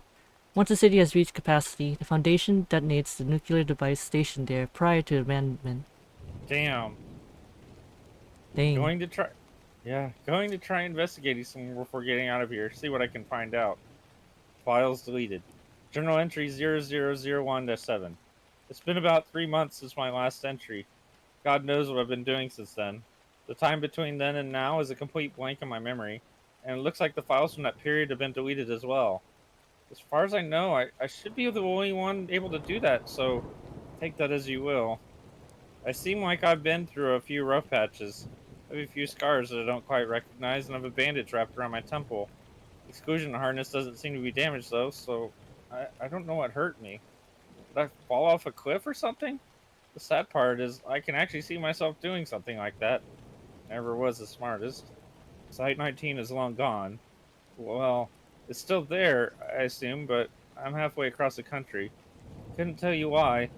It's weird, though. I feel like I have a purpose now, even though I'm not 100% sure what it is. Just where I need to go. There's a briefcase in my hand. I'm having trouble calling what exactly is inside it. All I know is that it isn't round, and that I need to get it to SCP-579. And that links to SCP-055, which is a thing that's very difficult to make observations about. Oh, okay. Files deleted. Journal entry 0001-8. I underestimated how long it would take to get to SCP-579. Site 19 was a trek all on its own, but 579 is another story entirely. I wouldn't even know where it was without this documentation, which I have no idea how I obtained, but that's besides the point. I've stopped counting the corpses I've walked past. Probably in the quadruple Jesus digits now. Jesus, maybe higher. Came across the dead body of a kid, a little boy, in the house I was grabbing some supplies from a while back. At first, I thought he'd just been shot in the head, but when I went to bury him, I could see there were things moving underneath his skin. Little pale worms, hundreds of them, that poured out the second Ugh. I touched them. They all had his face. They were all laughing. Carried off into the drain. I don't try to bury people anymore. Keeping going is a lot more difficult than you'd think. Ugh. Oh, that's scary. Yeah. More files deleted. Composed file 0002 -3. This thing in the briefcase is a godsend. Don't know what the hell it is. If things are getting too much for me, I just need to open it up. And next thing I know, I'm miles further along from where I was, feeling all warm inside like something gave me a pep talk. It's like my own personal skip button for when things are getting tough. Managed to get temporary access to the Foundation database from the corpse of an agent I found half buried in the woods. Wolves were already helping themselves to him, but they obviously didn't mind me taking his laptop. Didn't notice me anyway. Foundation is still throwing everything they've got at everyone else. I'll put it in the table. Might as well. Alright, you want me to read these ones? Yep. Alright. Relevant anomaly. SCP-2000. Action taken by the Foundation. Foundation intentionally triggers the eruption of Yellowstone, obliterating SCP-2000. For now, anomalies deployed by the Mana Charitable Foundation have slowed down the environmental effects at an absurd rate. But it's still just a matter of time before we choke on ash. So SCP-2000 is an SCP that the Foundation has where, if a K-class end of the world scenario is imminent and they can't stop it, then as long as the Foundation can manage to have just enough people survive at the site of SCP-2000, then they can use it to repopulate the world after whatever it is gone away. Um, so I guess they've blown it up to prevent anybody from capturing that site and being able to use it to restore humanity Oh, after the Foundation has gone and killed everybody. oh man. Alright, SCP, 2200. Somehow the Foundation seems to have mass-produced SCP, I have to say 2200, one, and those swords are making their way into the hands of refugees. While the victims, SCP-2201, are cutting down, SCP-2203 is overflowing with a mountain of living. SCP-2204 are trapped under a mountain of dead. SCP-2204? Is there like a lot of them? That sounds horrifying. I don't remember what the deal with that is, but that sounds horrifying. Yeah. SCP-2241, one of the few human anomalies that weren't terminated. It appears SCP-2241 is being used as a living weapon to destroy the biggest refugee camps that crop up, forcing survivors to remain in smaller groups. Unknown how they're getting it to be that loyal, but I doubt it's pleasant. Last information on SCP-2241 says that it's being deployed to assist with the siege at Ganzir. Apparently they're having some trouble.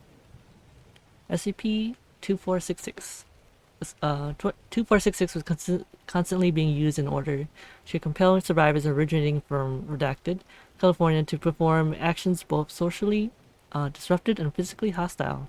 This is apparently effective, but after the 4020th use of SCP-2466, it crashed and became unusable. Guess there weren't any residents left. Okay, SCP-2639. 2639 were being dispatched to survivor communities and installations for groups that opposed the Foundation in order to kill everyone present. Apparently, they were told that they were fighting monsters that had escaped from containment and were destroying the world. Clearly, they figured out that wasn't the case because they refused to do anything since about the 6th time they were deployed. Good for them. Journal entry 0001-9. It's nice having company, even if they don't know you're there. I'm sat around a fire with a group of GOC soldiers who are trying to make their way. Well, I don't think they actually have anywhere to go at this point. Just wandering, maybe. I thought about revealing myself, trying to ask them to help me get to 579, but I don't want to risk it. Maybe I've just gotten used to not existing. Forget being a tourist. I'm a ghost. The suit really is a wonder. Managed to access their connection to the GOC database with it while they were making coffee. The news isn't good. Downloaded file 0001-3. Context: interview log from an interrogation facility inside Ganzir. As far as I'm aware, this is the first time a captured member of Foundation personnel has spoken during interrogation. Interviewer is a Commander Morrison, with a scientist called Dr. Rhodes also being there. The guy being interrogated is a member of Mobile Task Force Omega 2, Secret Keepers, Samuel Ross. No video, only audio. Don't know if that's something wrong with the file or just the way it was recorded in the first place. Do you want to be the GOC people, or do you want to be the Foundation guy? It doesn't matter. Uh, I could be either. uh, I can be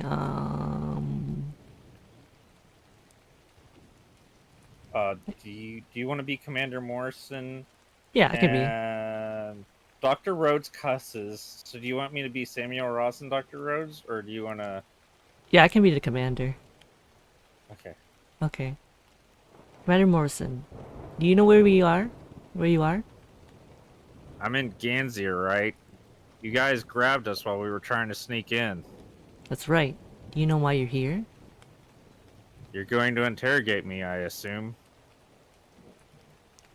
Doctor? Confirmed.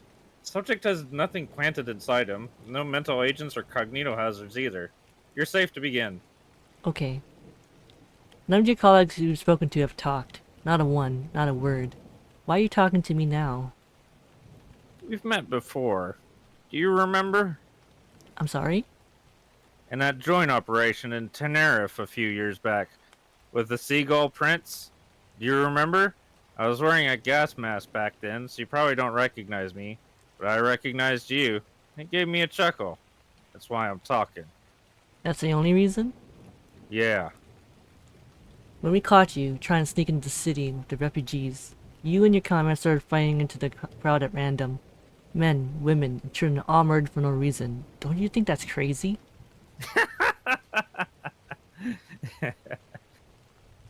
Fucker. That's funny to you? Sorry, I didn't mean to be rude. It's just, I thought that was a little hypocritical. What? Well, I mean, you're interrogating me like the information you'll get will help you. But there's no time for you to really do anything the way I see it. No matter how many times you fire Abel at her, Professor Crow's Europa will rip into this place open before long. But you're still acting like you can do something about it. Don't you think that's crazy? If you've just spoken up to talk nonsense, we can always try and enhance interrogation. I don't want to, but I'll do it. Do what you want. Once you realize you're not supposed to feel pain, there's nothing to be afraid of anymore. What do you mean? What do you mean by that? You. No, you wouldn't want me to say. I very much do. I'm not talking to you. That doesn't make any sense. Tell me now. You're sure? We're still good on what's that? Inoculations? Inoculations? Inoculations. Thank you. Cleared on all the Foundation kill agents, yes. And spit it out, Ross. Stop stalling. We'll have to get unpleasant. Fine. I I didn't catch that. You'll have to speak up. That microphone only has so much gain. And then next thing Samuel Ross says is that information is excised. Commander Morrison and Dr. Rhodes can be heard screaming loudly. Wet cracks and sounds of rushing wind are also audible. The screaming, which grows higher pitched over time, continues for the remainder of the recording. Look what you've done to yourselves. I told you wouldn't like it, didn't you? That's why you hear your voice. But you wanted to know so badly. I really liked you guys, so I was trying to be nice. We're so kind to you, you know. We fight in the light so you can die in the dark. Disgusting. That is the way 628 refers to humans. Disgusting. Ugh. The unkillable lizard. Oh, that's. Oh no. Yeah. So, yeah. Apparently Apparently 628 is working with the Foundation, Oh and no. the Foundation fucking agrees with that thing now. Jeez. Whatever 628, I guess, saw in humanity, the current what remains of the Foundation sees the same thing in humanity. That humanity is disgusting, and I guess the Foundation, what remains of it, is somehow does not have that same quality since 628 is working with them. What the fuck? Oh man. Apparently, right after this, some kind of emergency arose inside Ganzier, and the city ended up being destroyed from both inside and outside. Files don't mention the specifics, but the GOC may be done. More files deleted. Journal entry 0001-10. It's getting hard to keep going. When the GOC were keeping up the fight, there was a sense that things could still be turned around. With them on the run now, it's too easy to feel there's no point to all this. With Ganzir taken care of, the Foundation has turned their full attention back to everyone else. I don't eat or drink anymore. The harness takes care of all that anyway, and there's too much of a risk that anything I consume will be contaminated by one of the awful viruses the Foundation is trying to spread. I've seen corpses in pretty much every state imaginable by this point. Some of them walking around even. Every time I open the briefcase to skip, I make a little less progress. Feel a little worse. Whatever was helping me before, it's like I've grown numb to it. Wouldn't be the only thing. Why am I even going to 579? Do I actually have a reason? Composed file 0001-4. Foundation's still fucking us. Here's a table about it. Alright. Relevant anomaly. SCP-3078. Apparently the Church of the Broken God managed to get the internet back up and running in some areas. Only the Foundation effed that pretty quick by uploading thousands of copies of 3078 through pretty much every medium available, so the internet went back down. SCP-3179. Thing was freed from containment after the Church of the Broken God started trying to rebuild things. Sparked a civil war inside the church over whether this thing is McCain, I think. Okay. Or not, which really put a damper on the ability to help out. Plus, it's making as many intimidating things as it can, so that's fun. I think McCain is either the name of their broken god or like one of their like key prophets in their religion. I forget. Okay. SCP-3199.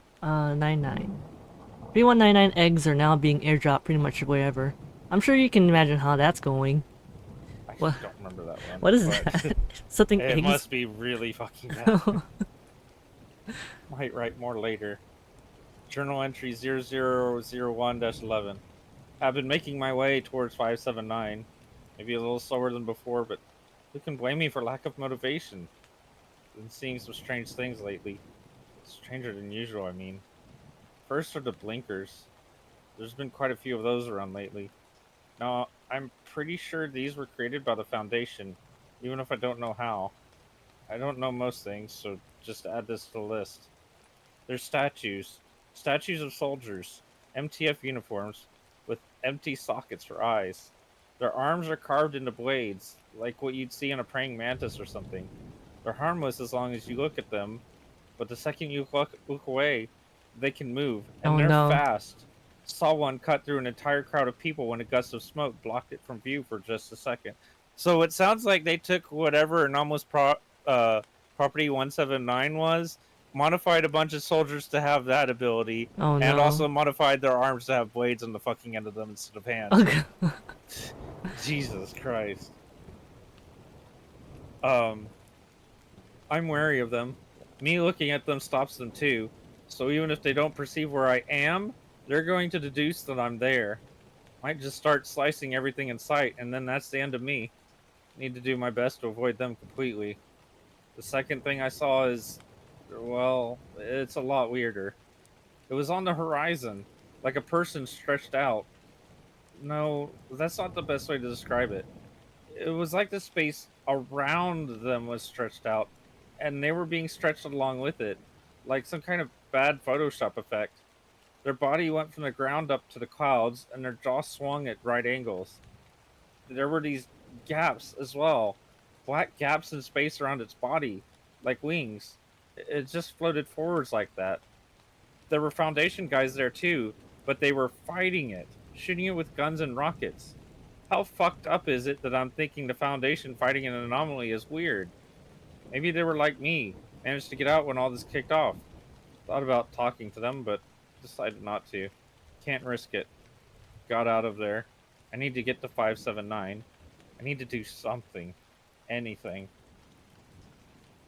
Journal entry 0001-12. Saw a kid die today. Could have helped her. Didn't. I'm a piece of shit. Composed file 0001-4. No notes, just a table. Alright, relevant anomaly. SCP-4290. Action taken by the Foundation. For use of a sample of SCP-008 enhanced by SCP-914, the Foundation reanimates the corpse of SCP-4290 and lets it loose. Kaiju Mancers from the Serpent's Hand engage, but the file isn't clear on what the results are. Heard the library detached from this universe, but it looks like these guys stayed behind. Idiots. SCP-4666. The Foundation uses temporal anomalies to make it so it's technically Christmas everywhere. Oh, F it. Nobody's ever gonna read this anyway. I think The last one? SCP-4666 is an evil Christmas-related Oh anomaly, no. and making it so that it's Christmas everywhere permanently means that that thing can keep going around killing things. If I'm No. right, that's something like the Krampus. Have you ever heard the Krampus? Yes, I have. It's the Krampus and very bad. It does very gory, horrible Oh things. no. It is if it's what I'm thinking of, I barely remember it, but I remember it being like, oh fucking god, what the fuck? One of those. Recorded file 0001-3, context, no input. Begin log. Views of the interior of an abandoned jewelry store from the front door. The night sky can be seen through a broken window. A teenage girl is sitting in a makeshift fire in the middle of the store. A ruby amulet is hanging around her neck, which means that she's Dr. Bright. That ruby amulet is referring to SCP-963, which is the amulet that contains Dr. Bright's consciousness. Anybody that wears it, his consciousness goes into their body. Oh, okay. If the amulet's removed, that body dies. So basically, his consciousness overwrites anybody who puts on the necklace, which is sucks for them pretty bad, but also sucks for Dr. Bright because he hates that shit a lot. Oof. Perception filters disabled. The girl jumps back, alert, picking up a rusty pipe as a weapon. Would you like to be Dr. Bright? Yeah. I can. Alright. Who are you? I recognized you. The necklace, I mean. Oh, pause. The girls who were dropping the pipe. Ah, crap. They sent you to kill me? You're gonna be here a while. No, I got away too. Did you get away too? The girl leans forward, squinting to see Pietro's face. Jesus, you look like crap. Pal, when was the last time you slept? The suit, you don't need to sleep with it on. You do need to sleep. Your face, it's seriously just a disaster, man. You hate to see it. Can I come in? The girl steps back, gesturing dramatically at the store with one arm. Well, of course. There's enough broken glass for everyone. Pietro staggers in and sits down on the floor. Sound of crunching glass can be heard. I was just joking, you know. You could have grabbed a chair. It's fine. The suit's sturdy. She shrugs. Shoot yourself. What's a fancy piece of kit you got there? Just as the necklace. Want to trade? No way. I've read the file. Shot. Been a while since you laughed, huh? Not been much to laugh at. Not even when Pesterbot showed up on all the TVs? Okay, that was kind of funny. So you got away too. I mean, I'm assuming you're a Foundation guy, not one of the many people I've pissed off in my lifetime here for revenge. Aren't those the same thing? Now you're getting it. Yeah, I'm Foundation. Was Foundation, I mean. Got lucky when all this started. Got into the suit and escaped. You? Well, I was senior staff. Would have been told about the plan before anyone else, but dang if I can't remember what it was. Probably because of the second file. The second file? You saw it? He stands up. What was it? Whoa, cool your jets, kid. You got all the time in the world. They were just a bunch of images. Eggs, trees, religious stuff. They didn't mean anything to me by themselves, but I guess they had something encoded in them. Didn't take like they should have. Taps the necklace. Probably because of this thing. So it was a mimetic agent. She frowns. Don't know about that. I pretty much had everything that can happen to me. Well, happen to me. I know what a mimetic agent feels like. It didn't feel like that. More like I was being released from something than something being forced on me. I see. So you don't really know what's going on either? Nope. Fuck. Nagura removes a small bottle of beer from her pocket and takes a swig. So you heading somewhere or just wandering around feeling sorry for yourself? I'm heading to 579. If you're suicidal, there are easier ways to go about it. Believe me, You know what it is? not a clue. Which is concerning, because I'm kind of a big deal. Doesn't matter. I have to get there. Why? I just do. Where are you headed?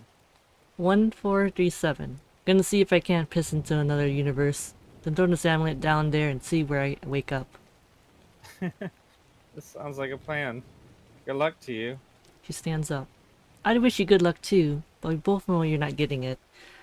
Day's about to break. I'm heading off. Okay. The girl stands and moves to the front door. She lingers at the entrance to the store for a moment. I hope you find what you're looking for, at least. She leaves.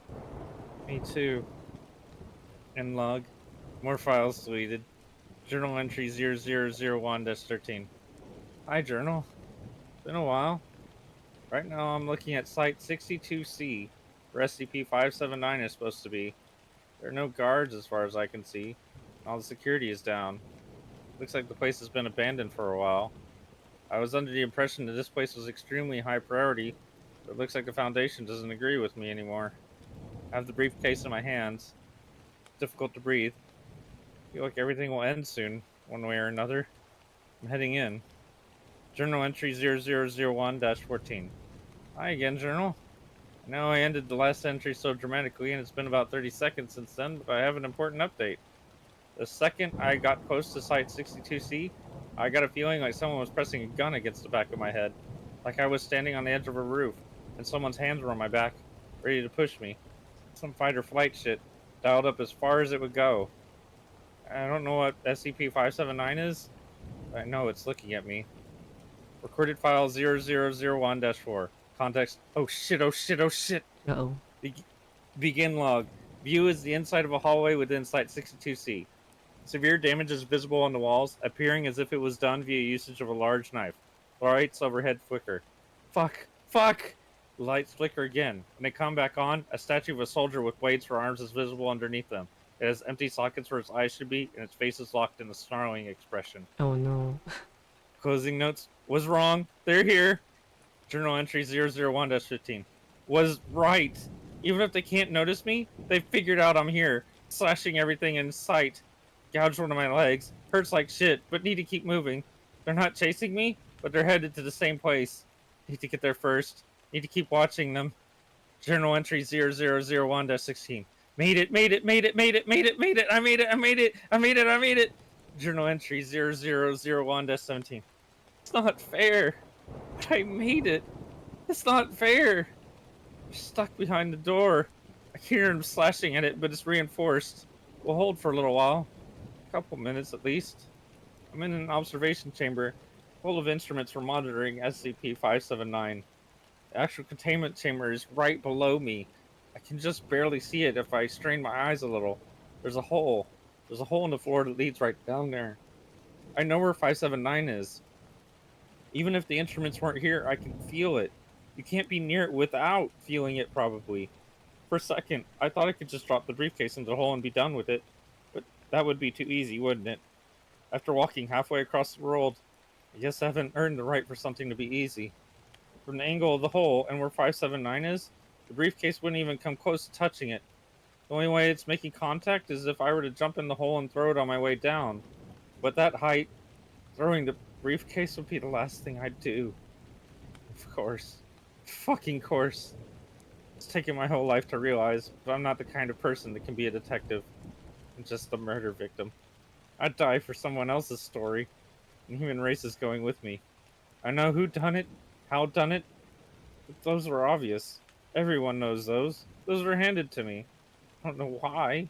In the end, I couldn't figure out even a single thing. Why is this happening? Why is the Foundation killing everybody? Why is this happening? Why did they send out those files? Why is this happening? Why did Gansier fall? Why is this happening? Why am I taking this briefcase across the world? Why is this happening? Why am I here? Why am I doing this? Why am I going to die? Is there a reason? anyone is ever reading this, please figure it out. Explain it to me. Someone. Anyone. I don't get it. Get it. They're about to get in. First foot forward. There's an image of SCP-579, but it's just a big black box. Journal entry 0001-18. Oh, so that's how it is. Life signs lost. Well, That wow. ends the file. I uh I think there's more somewhere. It may be speculation and discussion, but so Hmm. um SCP 055 is a thing that you can't remember any observations of. Ah. It's like a big amnestic thing, Mm-hmm. and not even nestic treatments will make you remember details of it. And SCP-579, I forget how to describe the way it works, but it's basically the complete opposite of that. Um and so he's bringing together these two things that are complete opposites, Together, yeah. and the basic idea is can't fit a square peg into a round hole, Oh, but he's made that happen anyway. The universe gets angry and hopefully resets back to before this hopefully. happened to reverse this.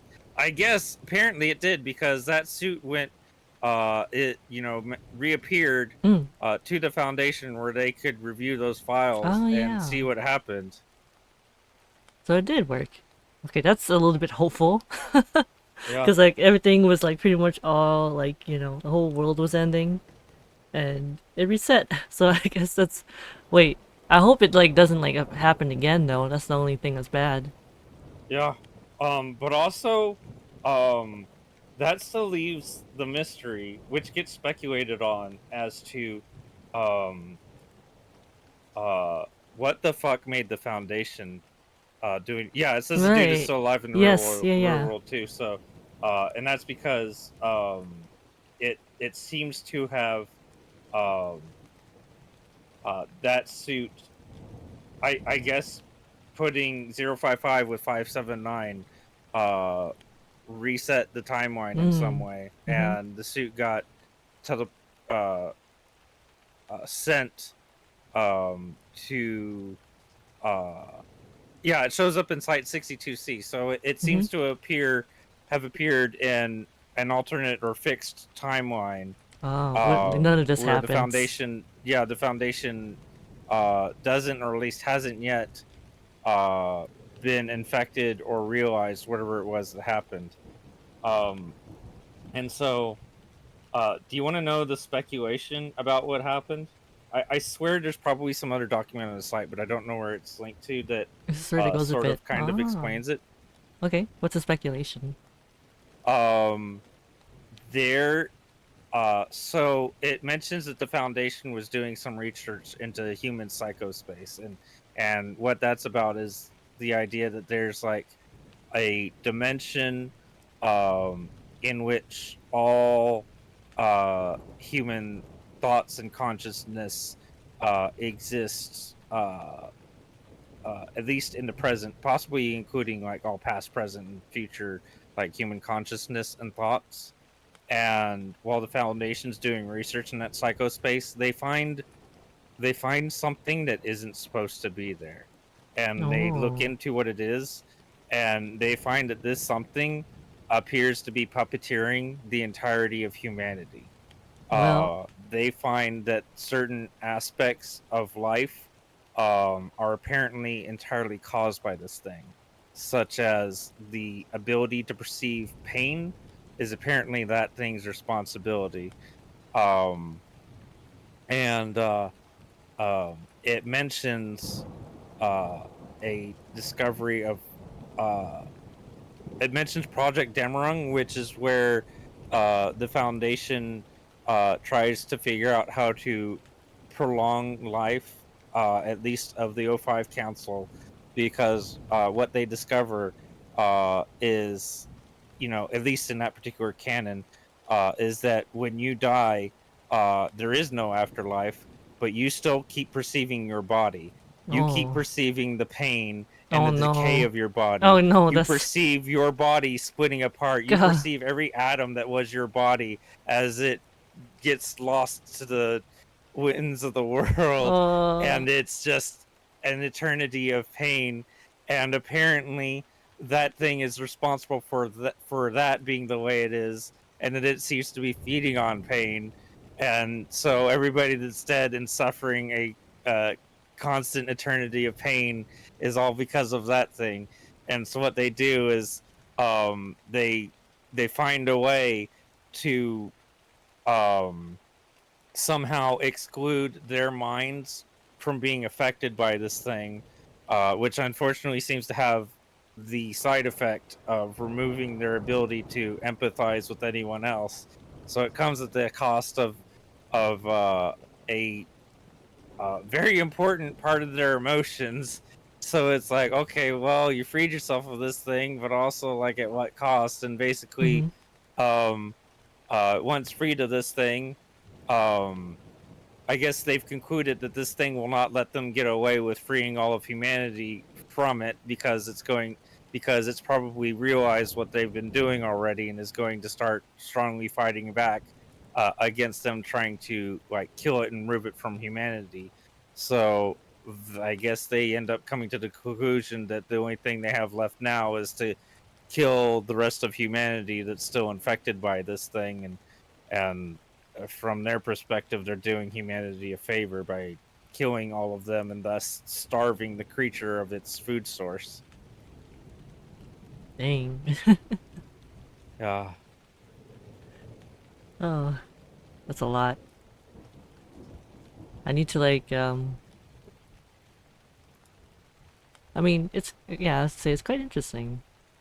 I feel like no, maybe not. No, maybe I don't remember which one we reread last time. But yeah, that's good.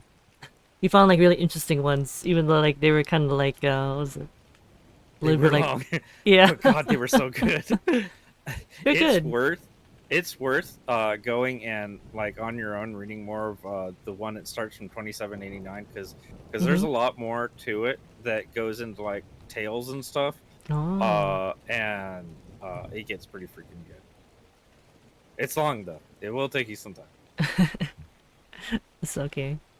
I don't remember what all ones we read previously either, aside from When Day Breaks. Which, That's a how good would one still. Yeah. how would you like? All of these are like real freaky, holy shit, scary. How would you rank them? I feel they're kind of like similar. I think this one probably is maybe a more scarier one because it's just like pretty much, like pretty much like the end of the world kind of stuff, right? Even though it does Yeah, get like reset and everything, but just like it happened like in a timeline, right? yeah. So I think that's And yeah. even though stuff gets reset, so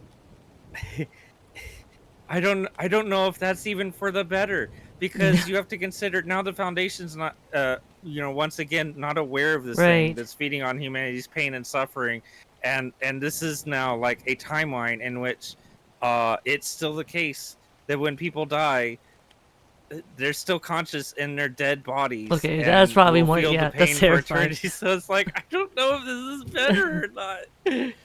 They're both terrible, I have to say. It's fucked one way or the Yeah, other. exactly.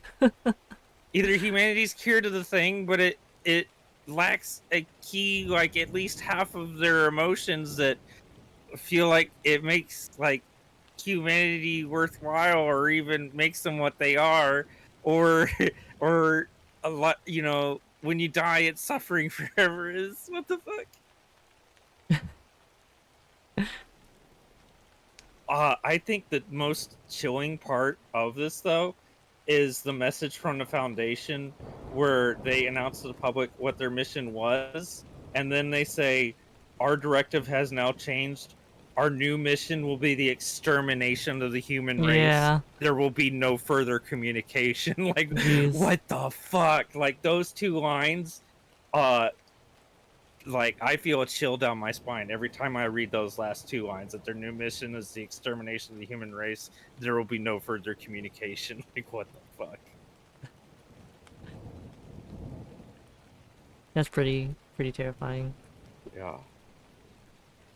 All right, let me. Especially when you've read enough articles, you're like, oh, the Foundation, like they do a lot of shitty things, but they're the protectors of humanity. They're like the most like likely thing to keep us alive, and then they turn on us, And say and nope, they've can't got do anything. so many ways to destroy humanity quickly and horrifically that they've been containing that they're like, all right, set them free.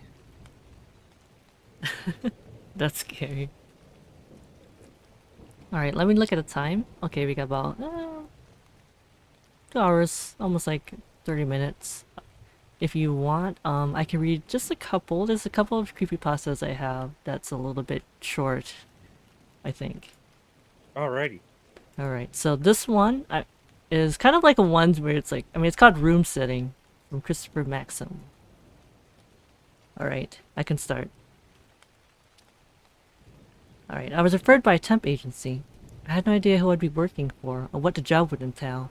I only knew that the pay was good. A week-long excursion at $725 a night, more than enough to pay off a couple of credit card bills and a good chunk of next month's rent. For that price, I would have done almost anything. I only wish I knew at the time what I was getting myself into. One of those things. When I arrived at the address, I was surprised. It was a large facility at the end of a dirt road in the woods, 2 towns over. The large sign outside read Synthetic Corp. It was a plain white 3-story building, void of identifying markings. Its appearance gave me no clue to its purpose. Its location was even more baffling. Going off of the name alone, I had to assume it was some sort of biotech company. It was probably needed to clean up radioactive waste or something to that end. For what they were paying me, I would happily risk my life. My health. Upon entering the building and meeting with the receptionist, I was directed to room 371 on the 2nd floor. I would wait for Al, my new boss. It was your standard office setting, albeit more quaint than usual. Red carpets, white walls, and no windows. Only 6 desks and 3 rows of 2, each with their own computer. At the back of the room was a large wall covered by a one-way mirror, an opening with steps on either side of it. Inside was a single chair, desk, and landline phone. Probably a place for supervisors to oversee productivity. Other than that, the room harbored no points of interest, unless you fancied a waste bin and fern in the corner. An older gentleman opened the door to the room and came over to shake my hand, introducing himself as Al. He seemed to be in a rush, wasting no time in describing the task at hand. I was to stay in that very room from 8 p.m. until 6 a.m. the following day, every night for a week. He left me his cell number and laminated a list of rules to be followed. He told me he could not overstate enough the importance of following each and every one exactly as they were outlined. Once he was sure I understood the gravity of the situation, he left me to my first shift in peace, closing the door behind him. That was it? Really? Just stay in a room for 10 hours a night? I had no clue as to why I was being paid over $5,000 to room sit, but I've learned some time ago to never look a gift horse in the mouth. I simply sat down in the overseer's room with a smile on my face and went over the list of rules. There were 10 in total, all of which left me more than a little confused. And then here's a list of the rules. Number 1. Once 8 o'clock rolls around, lock the door, and do not leave the room for any reason until 6. Plan your bathroom usage and meal periods accordingly. No food or drink items within the room. Number 2. Do not use Hank's computer. It's the closest to the exit. No one is ever to touch it, under any circumstances, not even Hank. Number 3. If the phone rings, answer it, but do not talk. No matter what the voice on the other end says, you're not to respond. Hang up after 2 minutes have passed. Number 4. Do not let the janitor in. We don't have one. Number 5. If anyone else comes to the door, let them in, but ignore them. Do not react whatsoever. When they leave, shut the door and lock it behind them. Number 6. If the waste bin changes locations, place it back in the corner as soon as you notice it. Number 7. If I stop by, only let me in if I know the password. Number 8. At 9:30 precisely, set each of the computer's home screens to different URLs, except Hank's. Do not react to images. Act normal. Number 3. If you see Harvey, feed him one of the treats from Lisa's desk, the one opposite Hank's. Number 10. If there's an emergency, call my cell, but not after 10:05 p.m. Below the last rule was a final settlement, scribbled over the laminate and pen. No one has made it past night 3. Good luck. I was perplexed, wondering for a moment if Al was a lunatic, and if that was the reason no one else had lasted. Perhaps his quirks were too much for the previous candidates and they backed out, fearing for their safety at the hands of his fragile mind. I would not be swayed so easily. Even if Al was crazy, I would happily take his money for what was shaping up to be a very simple job. At least that's what I thought. Day 1 was utterly boring. Nothing remarkable happened. Definitely not anything to the extent of what Al's list would have me expect. At 9:30, I even changed the URLs on the computers, if for no other reason than to feel somewhat useful. The next night, however, was a little different. Day 2 started as it normally did. I settled in for another long night, making sure to eat and empty my bladder before locking myself in. At 9:25, just as I was about to ready myself to change the home screens again, I saw it. The waste bin was right there at the top of the steps to the overseer's room. I certainly hadn't placed it there. I felt a small spike into my adrenaline before calming down with a smile. The waste bin. The list. It was all a joke at my expense. Al would be in the next room waiting anxiously to see the look on my face. I raced out to the office floor. There was no one there. I walked over to the exit and shook the knob. It was still unlocked. Confused and a tinge scared, I swiftly picked up the waste bin and walked it back over to the corner of the room. I checked the time. 9:30. I started changing the URLs on all the computers, hoping desperately that I had imagined what just occurred. After skipping Hank's desk, I typed in the last website on PC number 6. I was about to pull away when some strange imagery manifested on the screen. It was surveillance footage of the room. The very room I was in. I saw me looking at the computer. I turned and looked up, but there was no camera. Upon looking back at the screen, I saw something terrifying.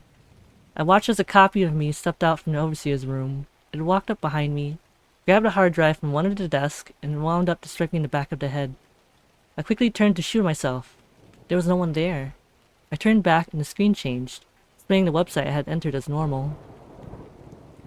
I raced back to the overseer's room and sat down, more than a bit frazzled.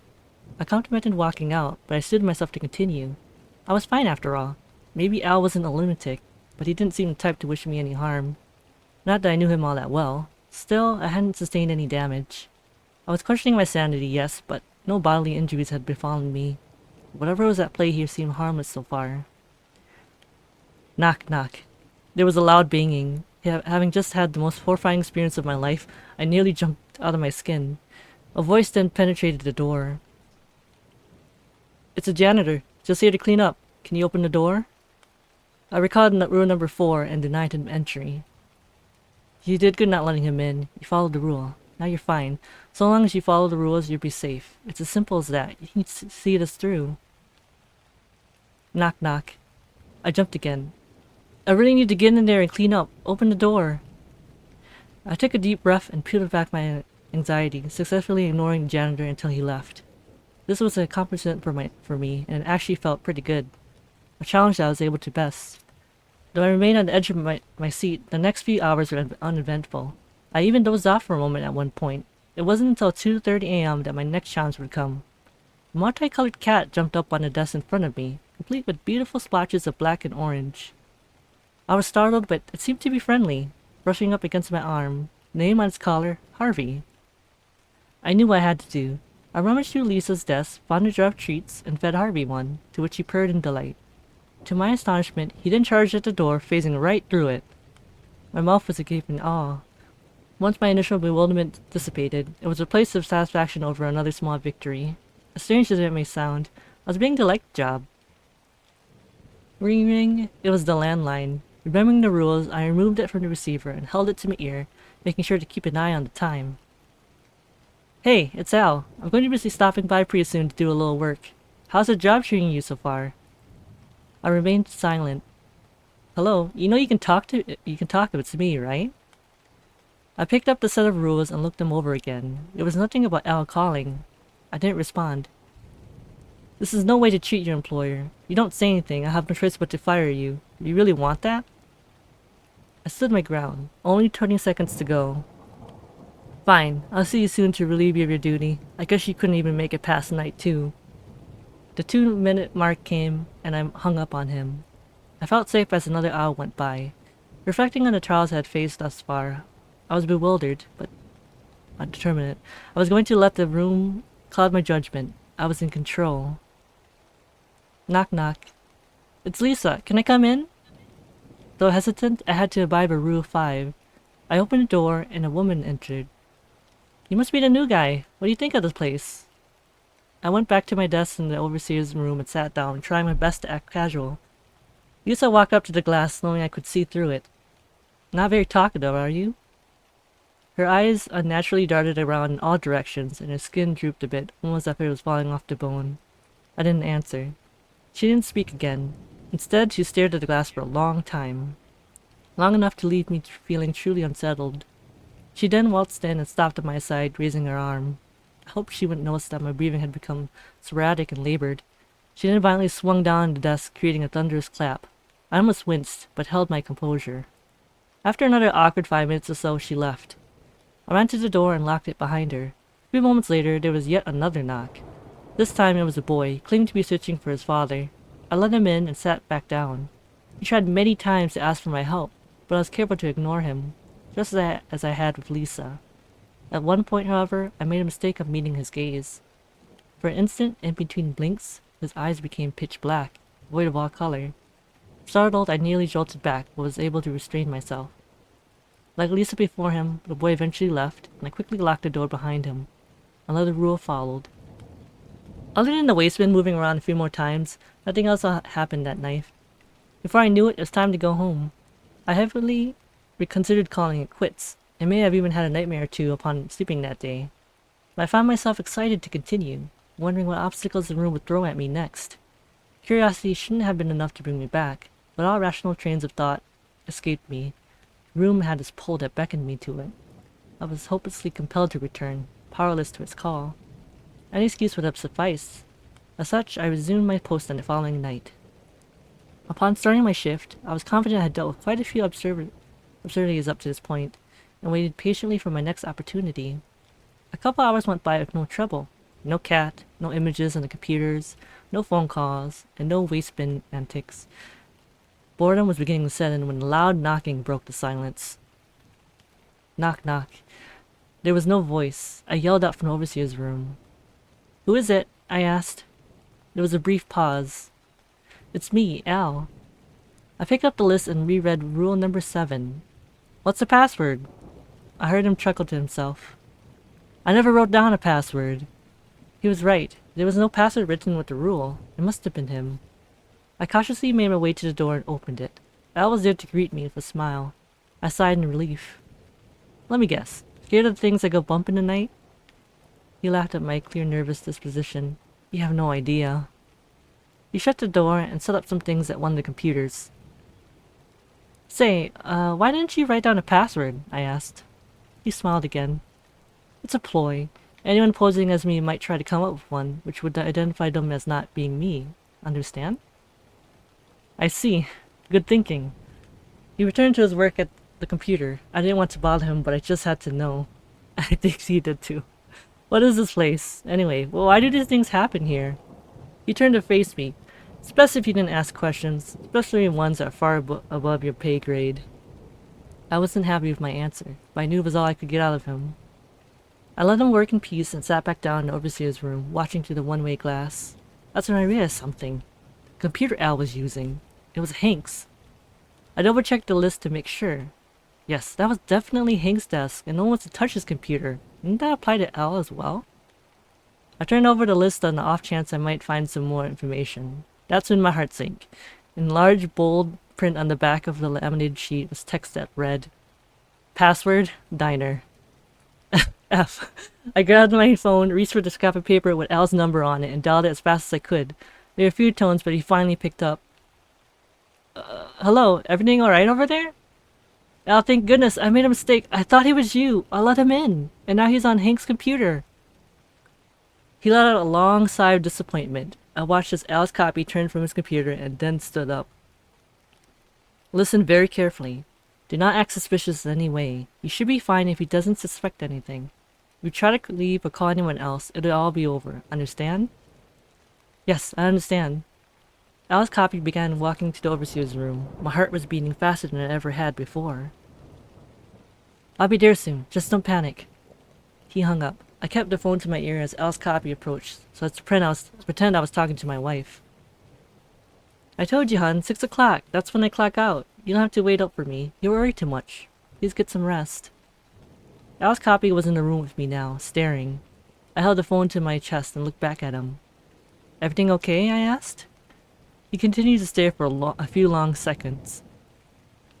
Can you help me with something on the computer? I wondered if he could see my chest pounding. Why? You're not reading, it's okay, Doc. Sure. Damn it. I just need to finish this phone call. I'll be there as soon as I can. He stood for another moment and then walked back to Hank's desk. No panic, I kept up appearances by continuing to pretend on the phone. I even acted out an argument to lane the call. While doing this, I watched with bated breath as the knob gently turned and the door swung open. It was Al. I had never been so relieved in my life. He turned to the glass and put a finger to his mouth, gesturing for me to keep quiet. The clone was not yet privy to his arrival. Al snuck up behind his clone and grabbed him by the throat. The imposter struggled but eventually succumbed to his vicious grip.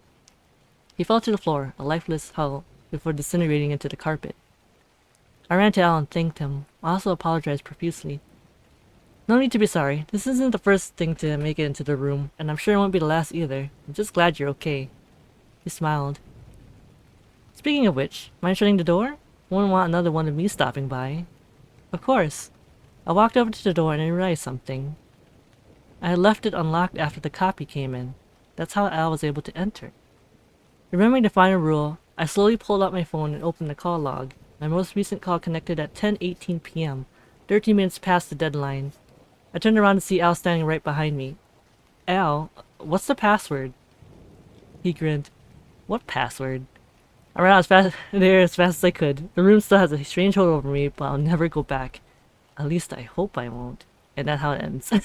At least he got out. I don't know how he got out like really easily. But okay. Alright, so that one was that. Which is I like it. It's kind of like those creepypastas that I've read. A couple of other ones where they would give you a list of rules, right? And you had to follow them. And most of the time, the protagonist always breaks the rules. I mean, you know, it makes it more interesting. But I remember reading this one a while ago. Alright, so we have a next one. I think this, maybe I could just read this one and maybe another one. No, this one's a really short one. I can read this one. Hold on, my internet's kind of being wonky here. Alright, this one is called The Door. And it's, I think it's anonymous. They didn't have the author's name. Alright.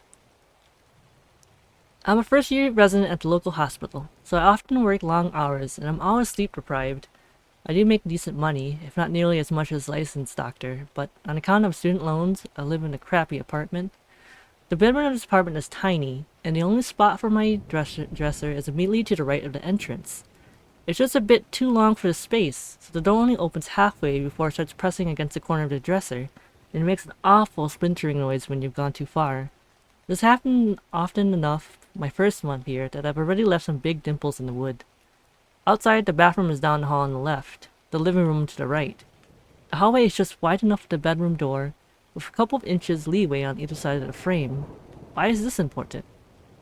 About 2 weeks ago, the door to my bedroom moved. I'm not sure how else to describe it. I just worked my second 30-hour shift in 3 days, and on 4 hours of sleep I was getting up for another one. When I pulled open the bedroom door, something struck me as off, and it took me a minute to realize what it was. The door had opened completely. I looked to see what had happened, discovering that while my dresser was still flush against both walls, there was an extra inch of space between the dresser and the door. I shrugged, chalked up some fluke with the apartment walls, and proceeded down the hall to shower before heading into work. When I got home 30 hours later, exhausted and desperate for sleep, the door was pushing against the dresser, same as always.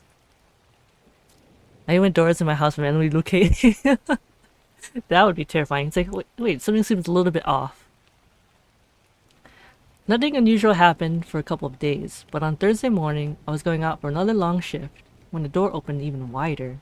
It looked like the doorway had shifted even further left. far enough that I could see a half-inch of the hallway wall sticking out beyond the door frame. It was as though the contractor had miscalculated when he built the place, slightly displacing the doorway from the hall. An inch more and I'd have been able to see insulation and wiring. I stared at that sliver of drywall for a few minutes, dumbfounded, while my mind tried to come up with some rational explanation. The building was old, settling, and this was just the result of natural wall tensions easing. This junction had been there this whole time, and I had been too busy or too tired to notice. I'd slept through an earthquake, during which my room got displaced a couple inches from the hall. Odd explanations seemed plausible. With work coming up in half an hour, I really just wanted to get some coffee and get out of there, so I decided to call the super after I got off. However, when I got home the next morning, the door's back to normal, and I was tired enough to not even care. Everything was ordinary the next day too. On Saturday, I was headed to the hospital again when I found that although my door only opened halfway, grinding against the dresser as usual, the hallway itself had shifted a good foot. The entire wall and then some was clearly visible. To the left of the wall, where I should have been looking to my bathroom, there was this black inch-wide gap. The light from my room only went a couple of inches into that shallow space, but I could see a floor that looked to be made of concrete, smooth, featureless, and gray. This musty smell emanated from inside, like from an old dry basement, or maybe an attic that had been left untouched for too long. My first instinct was to just close the door. Clearly this was a hallucination brought on by working too many hours with too little sleep. But the doorknob clattered against solid drywall. My door wouldn't close. Confused and more than a little disturbed, I initially thought to just leave, get the heck out of there and worry about the details later. The need for a rational explanation, however, coupled with a morbid sense of curiosity, kept me from bolting out the front door. I called out of work for the first time in almost a year, saying that the pipe had burst in my apartment and I needed to let the repairman in to fix it.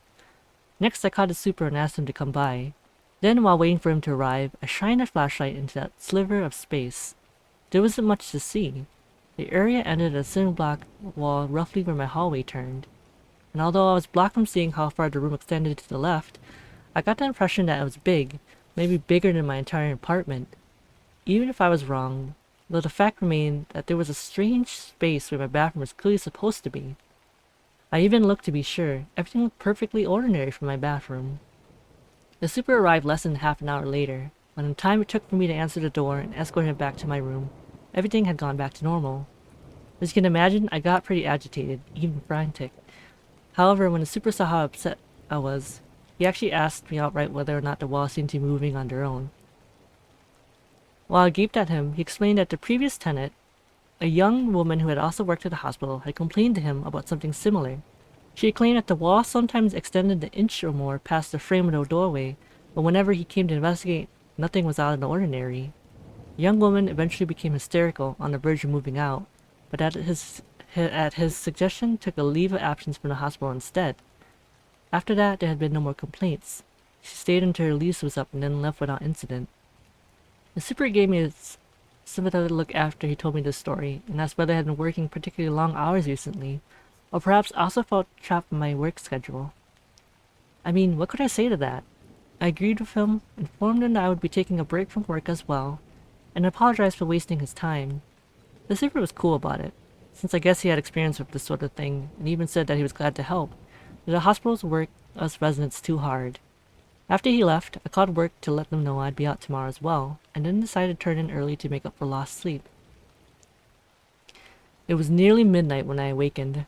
I'd been dreaming about something. I don't remember what it was, but it must have been a nightmare, because I woke up with a sense of utter dread washing over me. It was like when you're alone in the early hours of the morning, silence hanging over your room like a sheet, and out of nowhere, you get the feeling that someone is in the room with you, standing behind you, watching you. That was the feeling I had upon waking up in the stillness of my bedroom at midnight. And then I heard the scratching. It was faint at first, so faint that I thought I was imagining it, but gradually grew in volume until it was clearly audible from across the room. Something was scratching at my bedroom door. That in itself shouldn't have been so alarming. I've had mouse troubles at the apartment before. I've even heard him scratching at the walls at odd hours of the night. After the events of the previous days, however, the sound jolted me awake, that sense of dread deepening into real fear. I never gotten that feeling. I wouldn't. I slowly got out of bed and tiptoed toward my door. Up close, the sound was unmistakable. The scratching was coming from the bottom of the other side. Well, I'm also not. I reached over and quietly as I could, locked the door. Then I grabbed a flashlight from the top drawer of my dresser, got onto my hands and knees, and shined it through the half-inch space underneath the door. I would not do that. No, thank you. The scratching stopped almost immediately, and something reached in through the bottom of the door. I was so startled that for a moment I didn't even realize what it was, and then it felt like someone had punched me in the gut. 3 fingertips curled across the bottom of my door frame, wiggling slightly as though trying to push the door open. The fingers are gray and skeletally thin, stained the rusty brown any medical student could tell you was dried blood. The nails were long and ragged, clearly broken numerous times, splitting and pitting characteristic of malnutrition. And then I heard something else coming from just outside. Heard on that musty, dry basement smell. Help me. The voice was so soft as to be barely audible, but it was clearly a woman, and I could hear panic run through it, quiet sobs underneath the words. And then I could hear something else, a sound like soft footsteps approaching from somewhere far away. And all the while the voice continued whispering, never growing any louder, but getting more urgent, more rapid. Help me. Please, please help me. It's coming. Please help me. And then the fingers vanished as though whoever they belonged to had been violently jerked away. I could hear the sound of something being dragged along the ground, something scraping frantically against the concrete, but that noise quickly faded into the distance. And then I heard the soft sounds of footsteps approaching again. It stopped outside my door, and for a while there was only silence. Then, as I watched by the trembling light of my flashlight, the lock slowly began to turn. Somehow, it was being unlocked from the other side. I jumped up and slammed my shoulder against the door, dropping the flashlight in my haste, scrambled to lock the door again. Something resisted my frenzied attempts to turn that dial, and my fingers were so sweaty that they kept slipping off. Before I finished turning the lock, the knob twisted into my grip, and whatever was back there hit the door hard enough that the whole thing shuddered. Raw terror flooded my system, and I pushed back as hard as I could. My body leaned almost parallel to the ground, even as I continued fumbling with the lock. Whatever it was hit that door again, harder this time, such that it actually opened for a split second. I was almost sobbing at this point, but my bare feet found purchase on the floor, and I shoved back with all my strength, somehow slamming the door back closed. At the same time, my fingers were finally able to wrap themselves around the lock and turn it. Using the time that bought me, I ran to my dresser and dragged it in front of the door, and sat back down with my back against it. The pounding continued, even more strongly than before, but with my dresser in the way, the door stayed closed. After a few minutes, it simply stopped, and there was another minute or two of silence before the soft sound of footsteps finally moved away. Still, I continued sitting in front of the dresser, back braced against it, too terrified to even think of opening the door, heading back to bed. The only window in my bedroom was too small to climb through, and I'd left my phone on the kitchen counter. How do you leave your phone? I would keep it in my room with me. There was nothing to do but sit and wait, which I did until the grayest light coming through the window announced the arrival of morning. That might have been one of my friend's test subjects. Oh no. From the basement, Doc. It took me a while to finally muster the courage to push the dresser aside, and even then I just stood there for a few minutes, staring at the doorknob. In the end, the need to know overcame the fear of the unknown, and I pulled the door open just a crack. My hallway sat outside, same as always, with no sign that anything was unusual. Even the other side of the door was pristine, with no evidence that any violence had been directed toward it during the evening. With the door halfway open, pressing against the dresser as usual, I slipped outside the bedroom and into the hallway, heart pounding, even though I was already down in my own mind. Could that have just been a nightmare? Had I suffered a psychotic episode in the middle of the night, terrified of nothing more than a mouse scratching at my bedroom door? I spent the entire night camped out in front of my dresser on account of a hallucination? As I stood there, doubting, I let my bedroom door close behind me, and my nostrils filled with that dusty basement smell. I ran. I took off into the hallway, practically clawing against the wall as I dashed for the living room, and tore the front door open when I got there. Just before I launched myself outside, I heard a splintering noise of my bedroom door pressing against the back corner of my dresser. It's been a week. I haven't gone back. Not for my things, my clothes, nothing. I'm crashing on a friend's living room couch instead. He brings me takeout when he comes home from work. I extended my leave of absence from the hospital, citing a death in the family. I tried finding the woman that used to live in my apartment, the previous tenant that had also complained about the moving walls, but her address forwarding had long since expired. Searching for her by name turned up no results. Not any social networking site, nor search engine, nor people finder. The super didn't know any of her friends or family. I even checked the FBI's missing persons page with no luck. I hope she's out there, somewhere, merely beyond my ability to find. But I have nightmares every night, ones in which these fingers and soft pleading voice reach out to me from a dark endless space. Still, I insist that every door in my apartment stays open, because the last time I opened the front door, there was a tiny cross-section of wall exposed, as though the doorway had been displaced a half-inch from its usual spot. Where my friend's basement, I mean... Oh! Thank you, Leah, for the hydrated doc. Did you replace your water, doc, still? You made me drink the last of my poison. Oh, okay, there you go, there you go. I hope you got some new ones. my like water is kind of like room temperature now. It's empty now. Haven't replaced it yet. That's okay. All right, so that's the end of that one. I like that one. It's one of those like spooky ones, you know. I mean, I would like anytime there's something off, right? It's kind of like thing where it's like a mundane thing, something is slightly off, but you notice it. Only you would notice it. I think the other people probably wouldn't. Replace it. Nice. Alright, okay. I can do one more. I like this one. It's another spooky one. A lot of them are like either creatures or like supernatural stuff, which I kind of like.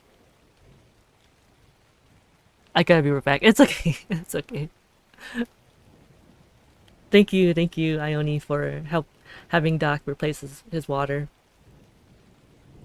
Alright. This one is, I think I've read this one kind of before. It's a classic one.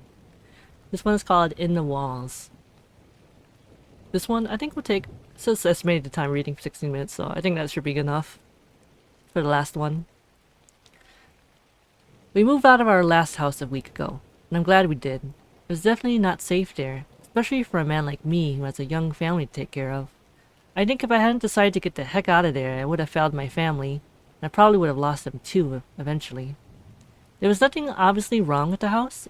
Actually, I suppose it was just a regular detached family home in a suburban neighborhood. I think the first thing that struck me off about it is the fact that all the houses on that street had been built sometime in the 1980s. The odd bit about that is the fact that nobody had actually lived there. In almost 3.5 decades, nobody had ever lived in that house. But what could be wrong with that? It didn't ring any alarm bells, apart from the normal sort, like, does electricity still work? And is the boilers outdated? On top of that, we had to check if there were any pests or squatters. Nope, nothing there. The house was well built and hadn't let anything in, so it seemed, at least. Once we settled in, we were actually very happy there. I think, although I find it hard to believe now, we wanted the house to be our home for a good long time. Bizarrely, it just felt so perfect and right when actually there was something very deeply wrong about the place. The tension began on one typical grey London morning. My wife was going to drop off our 4-year-old boy at school, which usually takes about half an hour. It was the oddest thing. As soon as she shut the door behind her, and I was alone, I became aware of a feeling that I hadn't felt before. You could describe it as a feeling of being watched, but I think it was something else. A feeling of tension and discomfort arising from, well, nothing. Nothing at all happened. No creaks, no bumps, and no whispers. I had the heating on, it was December, and was listening to classic FM on the radio. At first inspection, it appeared to be a comfortable, peaceful environment, ideal for sitting down and getting on with my work. But it wasn't. I felt sort of agitated. I suppose it was just down to this being a new house that I had only slept in for a few nights, and I got on with my work. Except I didn't. I couldn't settle down and concentrate. I found myself wandering around the house, walking slowly around every room. There were a few boxes of things that still needed to be unpacked, and some rooms that were still quite bare. I refused to accept it. But a tiny part of my subconscious expected that there was an intruder in the house. I was in the room furthest away from my study, so I could just about hear Bach's cello suite, or whatever the heck it was playing upstairs. I stayed at the window waiting for my wife to turn up in her car. It was incredible how quickly the mood had shifted as soon as my wife stepped into the house. As soon as I was no longer alone, the uncomfortable feeling lifted, and I could actually feel the warmth of the central heating, and my tea with a tablespoon of honey in it actually tasted sweet. Even the rain clouds which had started to drizzle outside seemed friendlier. The next morning, I did the school run, just as a little experiment. I was driving back when I got a call from my wife. I don't think she wanted anything in particular, apart from some company. Her tone was very casual. It almost sounded forced, and she was only asking when I would be back, but in a prolonged way, as if she wanted to keep the call as long as possible. I had some idea why she was calling. She was getting the feeling too. She probably felt it more, because women are more tuned into these things in the environment. She didn't mention anything when I returned regarding the feeling, but through her smile I could see that she was a tiny bit spooked. To be honest, it was nothing really, just a feeling that people get sometimes. The only odd things about it were that it happened when we were alone, and that it happened to both of us. Well, still some places are just like that. A house that hasn't been lived in for decades might take some time to warm to its new owners, I guess. The next day, while my wife was out getting the groceries, I made a little discovery. The strange feeling grew more intense in certain parts of the house.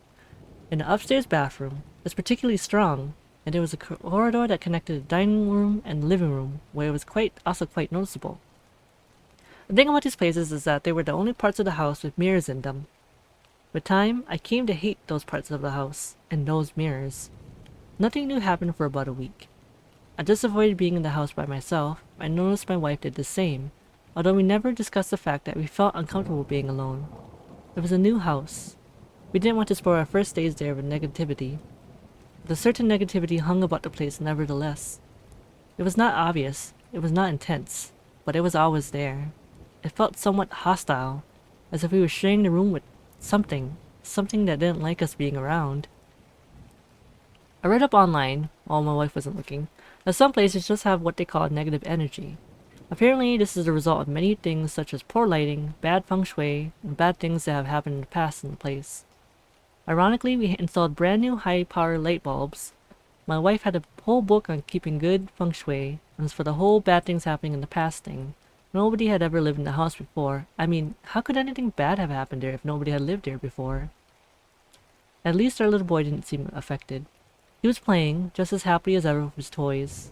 A work overload had preoccupied me and his mother lately, so we didn't spend as much time with him as usual. He didn't seem to mind. He even managed to invent an imaginary friend to play with. Welcome back, Doc. With some water. There was this one night, however, when I came home from work late to find my son in bed and my wife waiting for me in the living room. As soon as I came to the front door, I was greeted with a thick, heavy presence. It gave me a bad feeling immediately. I knew at once that something was not right, and yet everything seemed fine. We ate dinner in front of the television, washed up, and then got ready for bed. Sample that new water. Nice. We both joined our son upstairs to sleep, and soon enough we had both dozed off, except I was suddenly disturbed in my sleep. It was nothing unusual. Unnatural. In fact, it was the very call of nature that woke me up. I needed to use the loo. I got up and put on my slippers and nightgown. It was absolutely freezing, being a winter's night. When I stepped into the bathroom, I was shocked by how cold it was. It was not safe. How chilly it was in there. I looked at myself in the mirror for a bit, and sat on the toilet seat to do my business. That mirror was giving me a bad feeling. I kept imagining that I could see something moving around in the mirror, and yet there was nobody else in the room. But me, not even a fly or a bug. It happened at least 3 times, then I got up, washed my hands, and just stared into the mirror for a while, just to make sure. It eventually made me uneasy, so I hurried back to bed and actually found myself hiding my face with the duvet. I think I saw something moving in the mirror again the next night, and the next. I think I even saw a face in the downstairs hallway mirror as I walked past. For a split second, of course, I knew it was only my imagination. Definitely just a side effect of all the negative energy in the place. It was getting more irritating than frightening, so I decided to ring up one of those priests, those spiritual sorts who know how to brighten up places with negative energy in them. She turned up while our son was at school, a frail old Japanese woman who must have been 80 years old at least. Her son dropped her off since she was very weak and unable to walk the distance. Anyway, She came in smiling faintly and telling us in broken English that she would just take a walk around the house to get used to it. I and my wife sat quietly in the living room. Personally, I don't think she was all too happy about the house being checked out by what she referred to as in Exorcist. I showed her the web pages about clearing negative energy, and she agreed with a sigh. After all, it was good feng shui to have your house cleared. The spiritual woman came downstairs after about 10 minutes. In spite of how bony and old she made the place feel very secure and comfortable. I almost wanted her to stay with us, so that we could be assured that we have no negative energy. But something happened that made us wonder if it really was negative energies making our house the way it was. Anyways, she came into the living room and told us that she had burnt incense and summoned the place and that she was going to go over the rooms again just to clear out any remaining negativity. But then she suddenly went stiff, and her quivering smile became a screwed up scowl and her water eyes hardened. We thought she was having a stroke and reached for the telephone to call an ambulance. Turns out she was fine. She told us not to touch anything or move. We listened and watched dumbfounded as she rested the wall with impressive speed and pressed her ear against it. She whispered some words which we couldn't hear, and she seemed to be receiving a reply, as expression changed and contorted. Whatever she was hearing can't have been good, because she gave a shriek and sprang away from the wall. The room darkened noticeably, like a cloud covers the sun. Lived in this house. The old woman grabbed my wife by the shoulders and shook her firmly as she said this. Why not? I asked, as my wife was too taken aback to reply. Man in the walls, she shrieked. There's a man in the wall. Bad man. Man in the walls. The old woman hurried through the hallway and, without even putting her shoes on, stepped outside the house and urged us to come out with her. She called her son to pick her up on a little Nokia phone and refused to step back inside, even though she needed to sit down because of her fertility. Yeah. I brought her a chair outside for her and brought her shoes out. We waited with her outside, and I could swear that when I went inside to fetch a chair, I was not the only one in that house. I cursed the old woman for making me so nervous. I was hearing whispers all over the house now. Her son picked her up, and when he saw her in a nervous state, he gave me and my wife an unfriendly look before driving away. That had gone badly. We would have got mad at each other had it not been for what the old woman had said. Man in the walls. It was chilling to hear that, and the look of terror on the old woman's face convinced us that she was serious. But being modern, we just agreed after some conversation that she was doing that to frighten us, or that she was just old and batty. We didn't want to believe her BS. But the phrase stuck with me. Man in the walls. I even admit I put my ear to the wall to see if I could hear anything. Nothing. We were more uneasy now than we had been before the spiritual had come. The tension gathered all day until at bedtime, and the house felt unnaturally dark. As I was slipping into bed, relieved that the day was over, a cry from my wife got me out of bed. She rushed into the bedroom with a look of utter horror in her face. Man in the mirror, she screamed. Man in the mirror. I had enough sense to realize that she was not talking about the Michael Jackson hit. She was genuinely terrified. Where? Bathroom. I saw it. Oh, wait. I think it's a little bit like a typo here, but it's okay. Yeah, I'll just say, I saw it. I believe you. I had to believe her. I stormed to the bathroom and looked into the mirror. It's just a normal reflection. There was nothing there.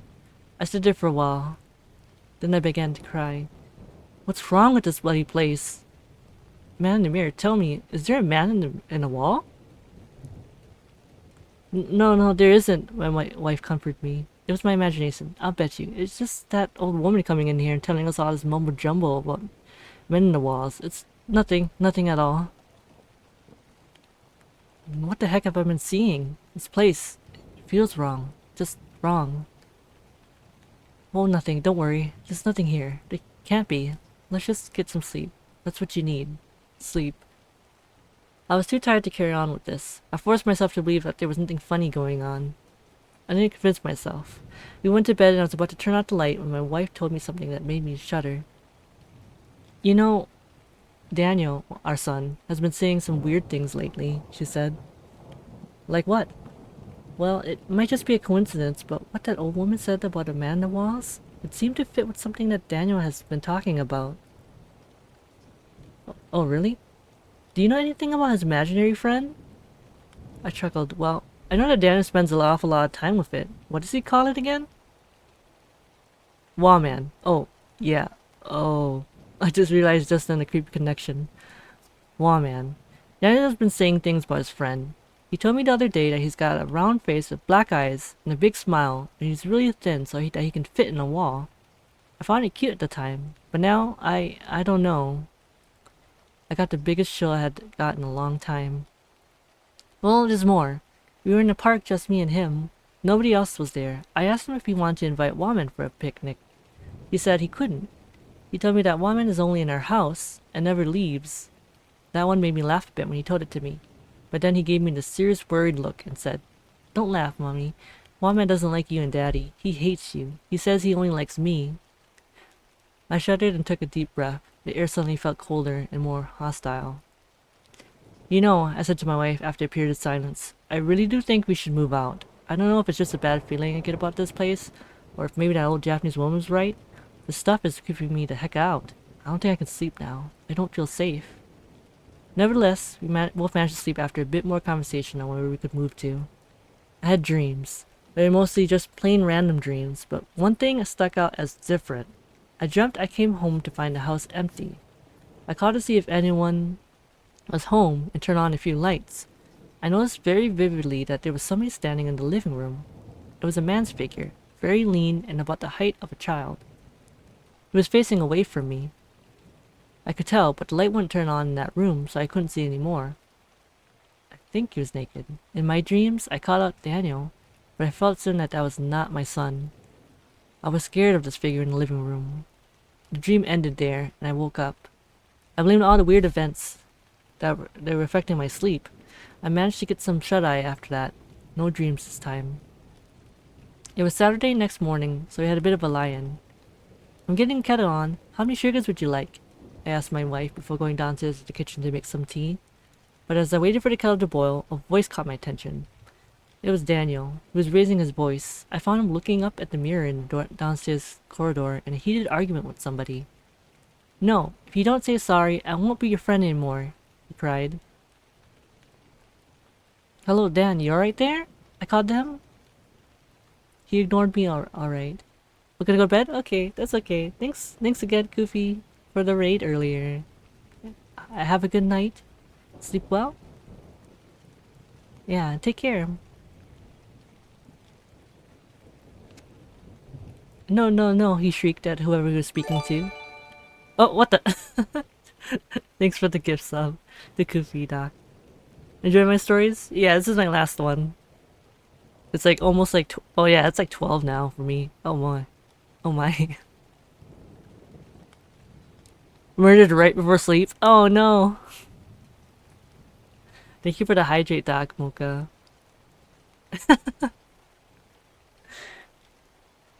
Alright, go away, he began to screech. "I don't want to go with you." I rushed along and lifted him up, carrying him away from that mirror. His mother came downstairs, roused by the shouting. "What's wrong, dear?" she asked him. Waman. Waman wants me to live with him, in the wall. He wants me to take me in the wall, but I told him I don't want to." Stop thinking, no. Sorry. It's great, though. You're getting hydrated.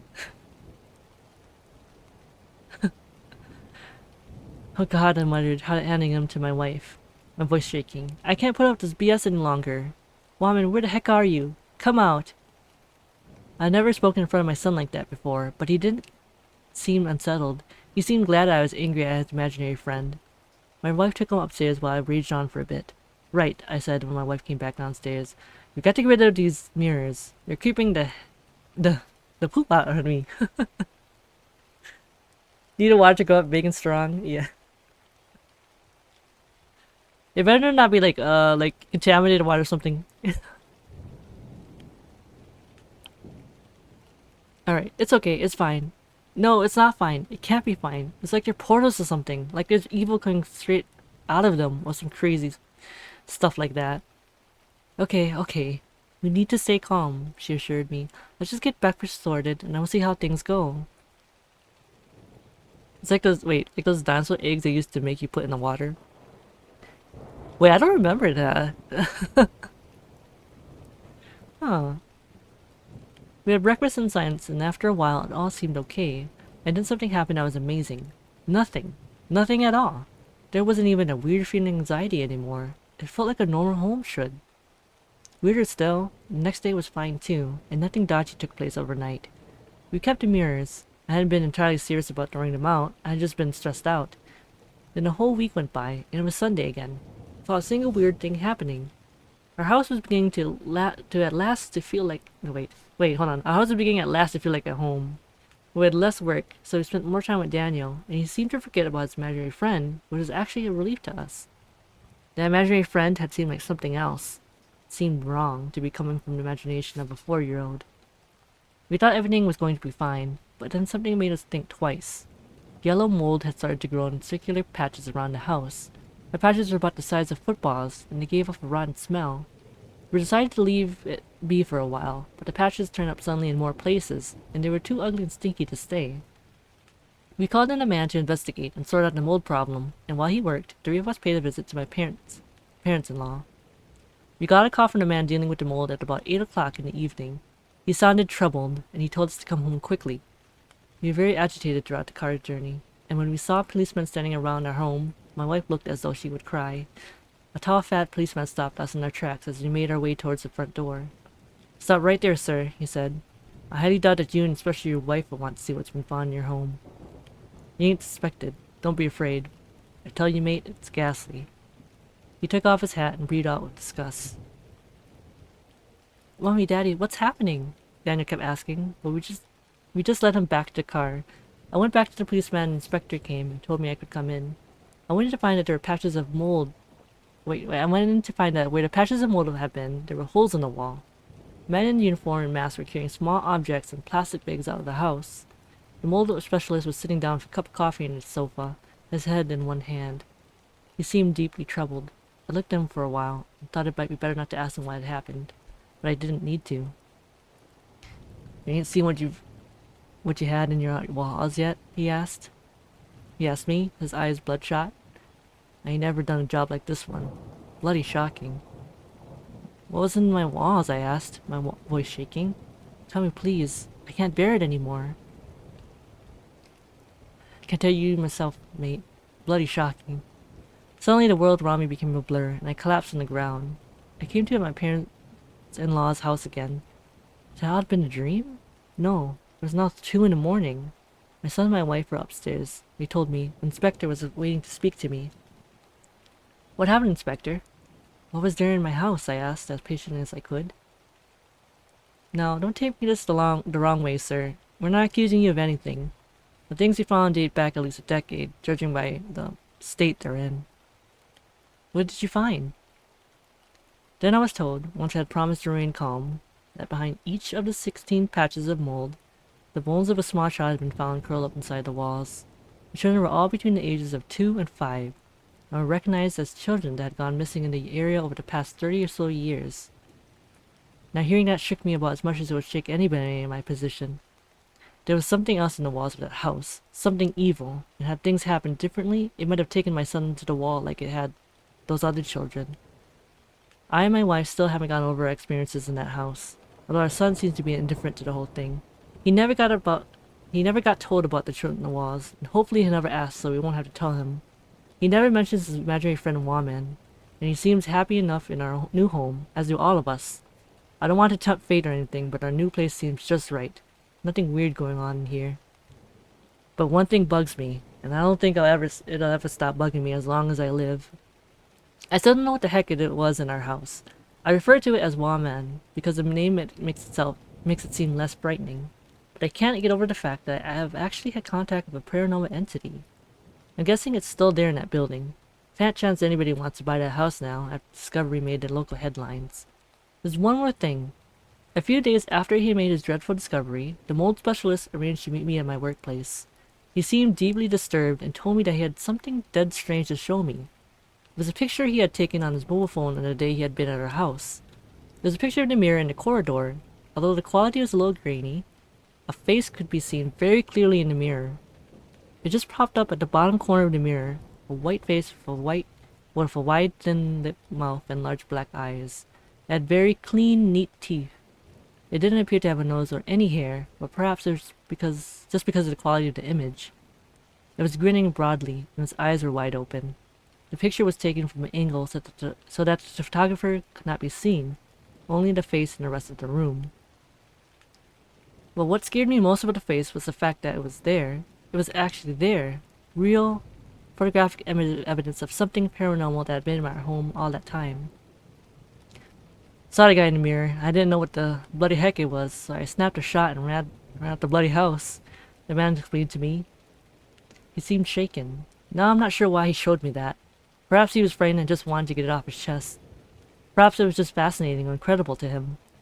I didn't care, really, because now that I've seen that photographic evidence, I won't stop thinking about it. I never actually believed in the paranormal until then, but now I'm open-minded. I say my prayers before going to bed every night. I've started being superstitious and avoiding creepy places and walking under ladders and everything. I only have one mirror in my house now, in the bathroom, and I avoid it like the plague.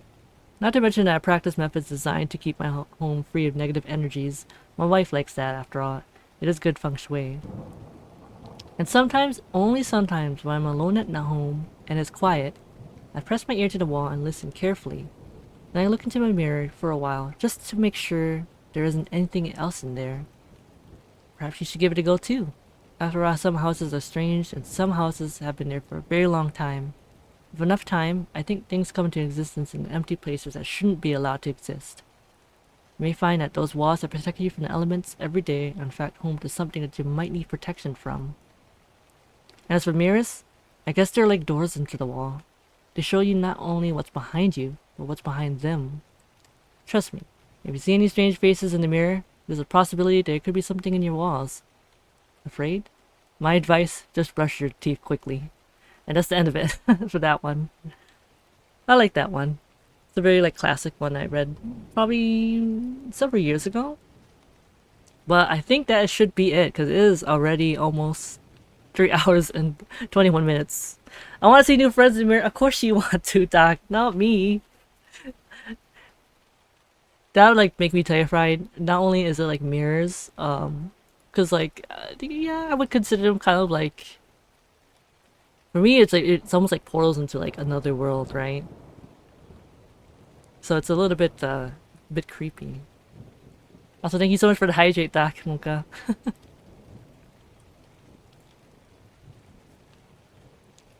I'm sure if you see anyone in the mirror, they're probably just fans of the stream. No. You imagine if I saw something, I'd be like, heck no, I'm out of here. I'm running. No way. But yes, it's a really good stream. Reading story, a lot of SCPs. That was fascinating for you, Doc. And also, Masuki, if yeah? I died and became a ghost and Oh my god, if you were haunted appeared your in my house, mirror. would you play chess with me, or would you run away? Hold on. If I know it's you, I'll be like, all right, come on, let's play let's play chess. If I don't know it's you, I'll be like, nope, I'm out of there. You probably won't see me. At least on the plus side, if I'm haunting your house, I'll probably tattle on any bad ghosts that are there. I'll be like, Alright, yeah. Misuki, there's a bad ghost that's here. I'll be tattling on the bad ghosts and letting you know. And there'd be some kind of if you get into a fight with them, it's just what's happening? I see a bunch of wind things moving around. Misuki, get an exorcist. Not for me though. Not for you. I Tell don't know. them to not exercise me. We have to play rock paper scissors first. Wait, no, Doc. You should be trying to make Miski to curse as much as possible. No. You know what? I should do both. Because that way, if I'm really helpful and keep the bad ghosts away from her, she'll be like, well, now I need Doc. I have to let him haunt me because he's doing good. But I'll also keep pranking her mischievously to try to get her to curse as much as possible. What? Yeah. No, please don't do that. And she'll be like, damn it, Doc. I know. But I do want your help keeping away the bad ghosts. So I guess I'll put up with this. I'll say yeah. I mean, if you could do that, okay, sure. Best of both worlds. But I don't know if you're able to try to make me curse though. I mean, only when I slip up. Just a little bit. Alright, so we can raid You have someone, or if you don't, I do have someone in mind. Oh, right. Yeah. Um, But yes, thanks uh, everyone for, vibing, chilling. I hope everyone enjoyed the stories. It was quite nice. I have a couple of them. Let's see. Oh, let me take my book out of here. All right, there we go. Got a little ghosty friend here. I don't have Oscar on here. Oops. I probably forgot. It's okay. I think the next time I will stream, it will be after Halloween. So it's not gonna be actually on Halloween because I do have to pass out candy. That's what I do every year. And scare all the little kids. Wait, no, why would I scare little kids? No. Because it's Halloween, it's supposed to be scary. No, You I gotta just, scare them. most times it's like, oh, they're like, Happy Halloween. I'm like, okay, here you go. It's actually quite funny when I pass out candy. Because, like, sometimes, like, I say, you can have, like, 3 pieces, right? And, like, some of the kids are, like, really, really polite and stuff. They only pick one. And I said, it's okay, you can have more. They're like, no, just one. Those are think- the good kids. You don't have yeah. to scare those. But the ones that reach in and take like a freaking fistful, those you have to scare. Oh, thank you so much for the hydrate and the head pat and tea time, mommy. Actually, no, most of the kids that I get every year are pretty chill kids. Oh, let me get a tea here. Oh, I actually have tea. Hold on. Well, I have chocolate, but I'll take this one that's on the table. Hmm. Thank you. Also, here you go, Doc. Oh wait, no, it's behind you. It's fine. Here, I just put it like next to you. Thank you for the head pat. It was like It's maybe. thought that counts. Yeah, just pretend that you had some. Quite good, quite good. All right. We can raid. Yeah, we could be Robo Kitty Cat. Let me just get that started. But thanks again, everyone. It was Oh, they're playing Franbo. Nice. So that's a good game. All right, let's get that one started here. But I will see everyone again next week. Not sure what to play. It's probably gonna be maybe like I could finish maybe Night Loops, or I could play a different game. Have you Oh my seen? god! Yeah. I just realized something. What is it? There was no feet this stream. Oh yeah, that's right. You had Yeah. a feetless stream. Yes. Actually, yesterday there was no feet too. Oh, it was great. It was A great. feetless week. Oh yeah. I was like, that's right. I think also. Yeah. Totally forgot about that. Usually, like when I start the streams, I was like feet redeem or something, but no feet redeem. I'm sorry I wasn't there yesterday. That's all I right. was really tired at 8 p.m. and I'm like, I'll take a little nap. Or actually, I think it was like set late in the 7 o'clock hour, and I'm like, I'll take a little nap. I'll wake up at 8:45. I woke up at 12 p.m. That's okay. Well, good. No. Yeah. Thanks, sis. Um. Oh, that's okay. That's okay, Annie. No problem. You're fine. Feet redeem queen. No.